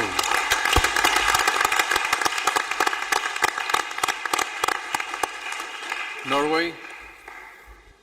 Thank you, Mr. President. The last week has shown us how much we can achieve together. The 25 resolutions is a testimony to that. It has shown us that we need a strong UNEP and we need an effective UNEA. I'm, like most people here, quite disappointed with what happened during the last few hours. But that should not overshadow what we have achieved during the rest of the week. I would like to take this opportunity to suggest or to support the suggestion by my Pakistani colleague on the way forward. I think we should try to finish this in a way that we kind of can look more positive towards the next days and weeks. And then I would like to thank you, Mr. President, for the leadership so far. And I would particularly like to thank the Executive Director, Achim Steiner, for the extraordinary job he has done during his term here as UNEP. Thank you. Thank you. Switzerland.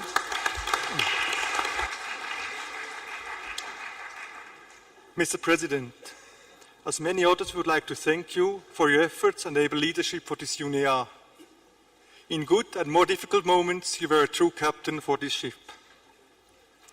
We know what we have achieved by negotiating an amazing amount of 25 resolutions this week. Switzerland remains committed to UNEA and UNEP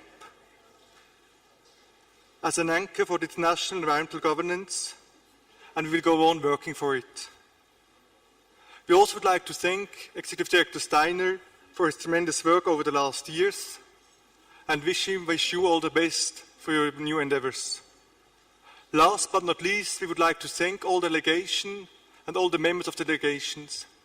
We have seen this week, by discussing, listening to each other, we can bridge differences, we can resolve conflicts, and we are confident that this trust and cooperation will also help to strengthen further UNEA and UNEP. Thank you very much. Thank you. I have Mexico and Morocco, and close the list. Mexico. Thank you. Thank you very much, Mr. Chairman.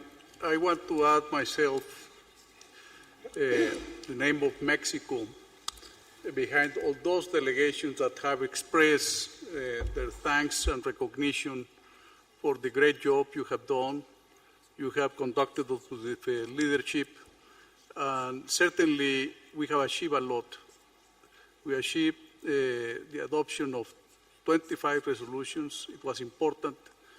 We have gone through a very, very intense process of negotiation, and I think we have a good result. Certainly, things didn't come out as we would have liked, you know. We had an experience, an unexpected experience, but the results have been very satisfactory. I offer the support of my delegation of Mexico, you know, to work with you in these years that you will have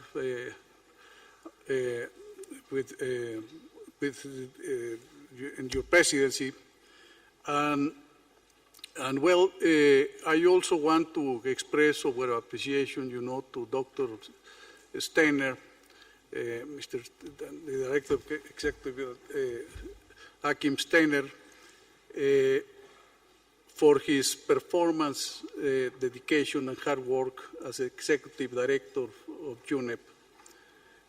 We believe that the actions taken under his leadership have strengthened, undoubtedly, environmental governance at the international level and achieving the establishment of the United Nations Environment Assembly with universal membership. Without doubt, these are victories for multilateralism and also milestones for the environment, where UNEP has contributed with its experience and by making scientific cutting-edge information available to countries and many other things. I myself, after 25 years of being absent, you know, I'm witness of how far UNEP has gone. There's no doubt about that. These days, among our delegation, we exchange views, you know, about UNEP, and of course about Mr. Steiner, and we all, by consensus, agreed that Mr. Steiner has done a great job. So we wish you the best in your next endeavors. Thank you.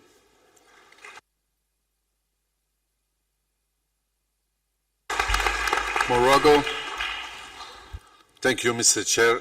Morocco, in the name of the Arab League, would like to add its voice to that of the distinguished delegates who want and stress the need for us to continue ahead. I recall here a saying by the Greek philosopher who said, "Wonders are many, but none is more wonderful than man." He tamed the wild horse, he tamed the wild sea, he tamed the wild mountain, and all of us gathering here, I don't doubt that any one of us would let the occasion of enriching and strengthening this beautiful assembly go spoiled.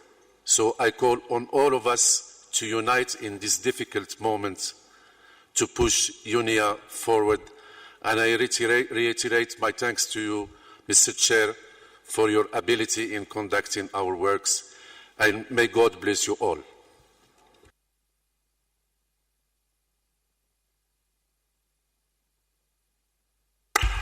Mr. Steiner. Thank you, Mr. President. I would simply like to say to you, thank you for an extraordinary week. The fact that we found ourselves at a very difficult moment this evening, as all of you have said, should not detract from the extraordinary work that you have accomplished over months through the CPR, through your ministries, the NGOs, the major groups. And I simply want to put on record that I regret the challenges we faced this evening. It was certainly not my desired scenario. But let me just say, we have not voted in this organization for a long time.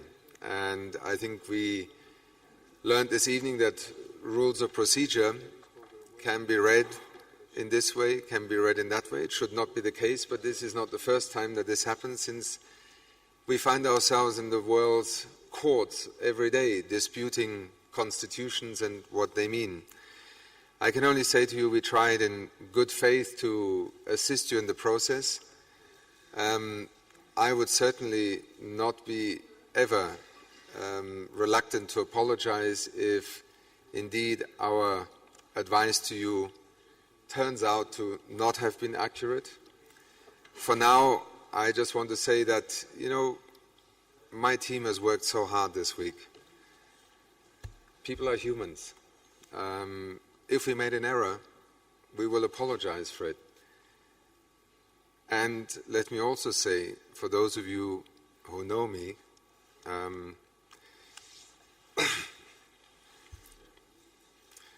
you also know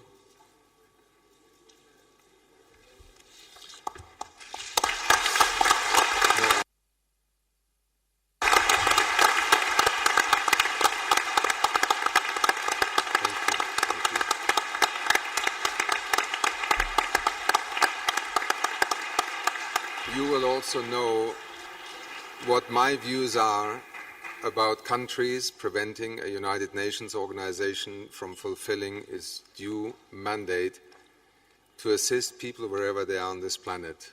And I deeply believe in that. And I wish the outcome on this particular issue could have been a different one, but it does not change my view as to the principle of allowing an organization like UNEP to serve all people. Let me also just say at this point that, it is a difficult moment to say goodbye right now. I wish we could have had a more joyous evening, but your comments at the end, in a sense, make me feel very happy, because you're taking care of UNEA. And I think that's what, has to happen. And there will be difficult moments, and there will be moments like these when a lot of pain is felt by those who are looking for acknowledgement, and a lot of frustration is also experienced by those who feel that they would have wished to not have been in such a situation. We are a technical body, you are an environment assembly, but we never operate in a vacuum or outside the real world. And so sometimes painful realities also will intersect with the work of this assembly.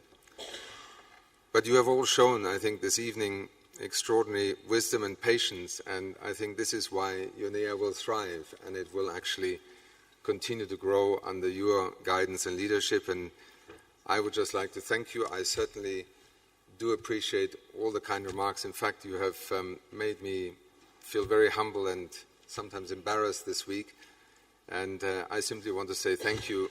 I do not leave with pain, but I rather leave with a little bit of exhaustion and great pride in you, in my staff, and all those who have helped to build UNEP to where it is, and particularly to have this assembly hopefully help the world to move forward on where it can agree, and to never lose respect of one another where disagreements will prevail.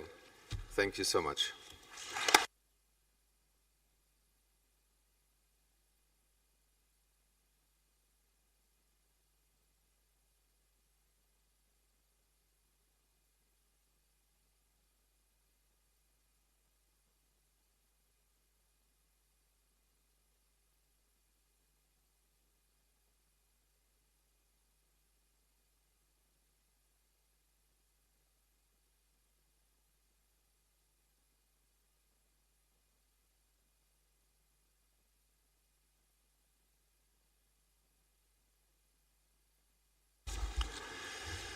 Well, I guess there is an overwhelming support to proceed to the closure of the meeting. So I'm going to invite the rapporteur, Ambassador David Bitterling, to present the draft report on the proceedings of the second session of the United Nations Environment Assembly. Please, Roxanne. Thank you, Mr. President. What a dry function after such a speech. Let me first highlight that the report will, of course, have to be completed taking into account the remarks expressed in this room and in particular regarding the CRP draft resolutions and the discussions around it. So I think that the draft report has been submitted to you, and I won't read the 17 pages of you to you now because I think this would be really difficult. So shall we take it page by page? And please let me know if you have any suggestion of changes of amendment to it. So page 1 goes from paragraph 1 to 5. Is there any wish for comment or amendment? I see none.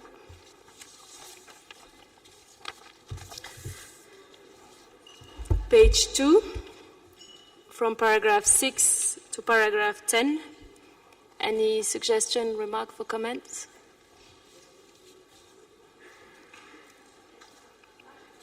I see none. Page 3, from paragraphs 11 to 14.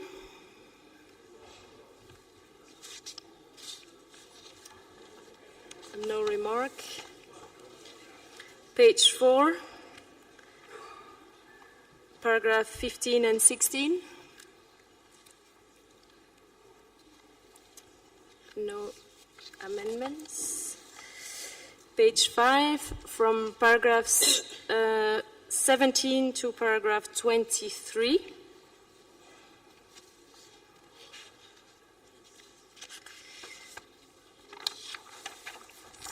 Page 6, from paragraph 24 to 27.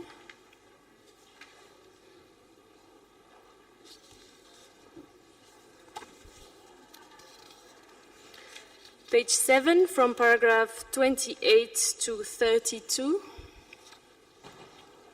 Egypt. Then you have to proceed. Yes, Mr. Chair.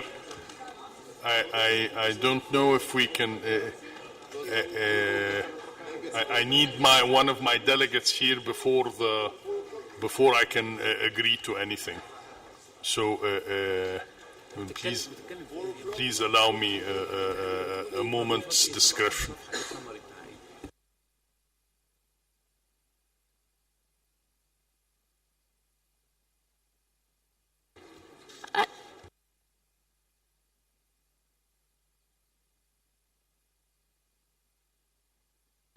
I think I will try to go on for the sake of giving everybody a little bit of hours of sleep, but if you have something really important, I will allow you to come back on it later. So I was on page 7, paragraphs 28 to 32.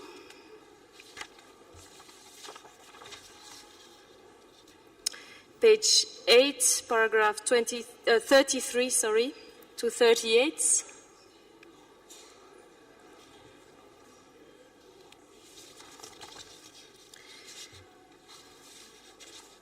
Yeah, to 39 actually. Page 9, paragraph 40 to 47.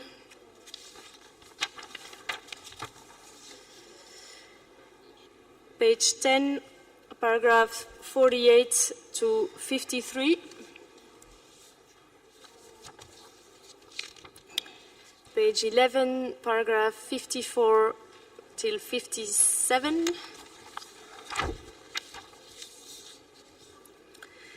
Page 12, paragraph 58 to 63.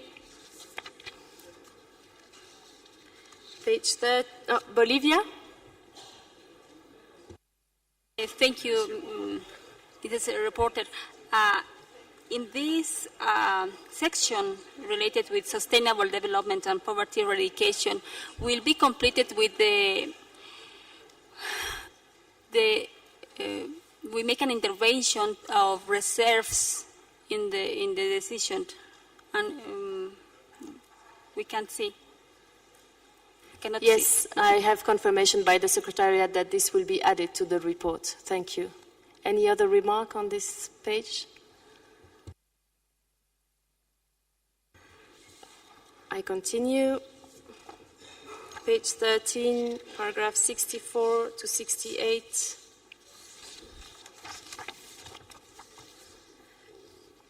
Page 14, paragraph 69 till 73.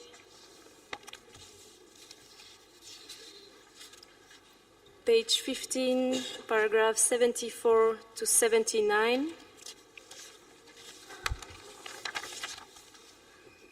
Page 16, paragraph 80 to 86. And finally, page 17, paragraph 87 till 95. I see Egypt again. Yes, Rapporteur, Madam Rapporteur, I think I'm going to have to express reservations on the whole document until my delegation has seen it and commented on it. Thank you, Rapporteur.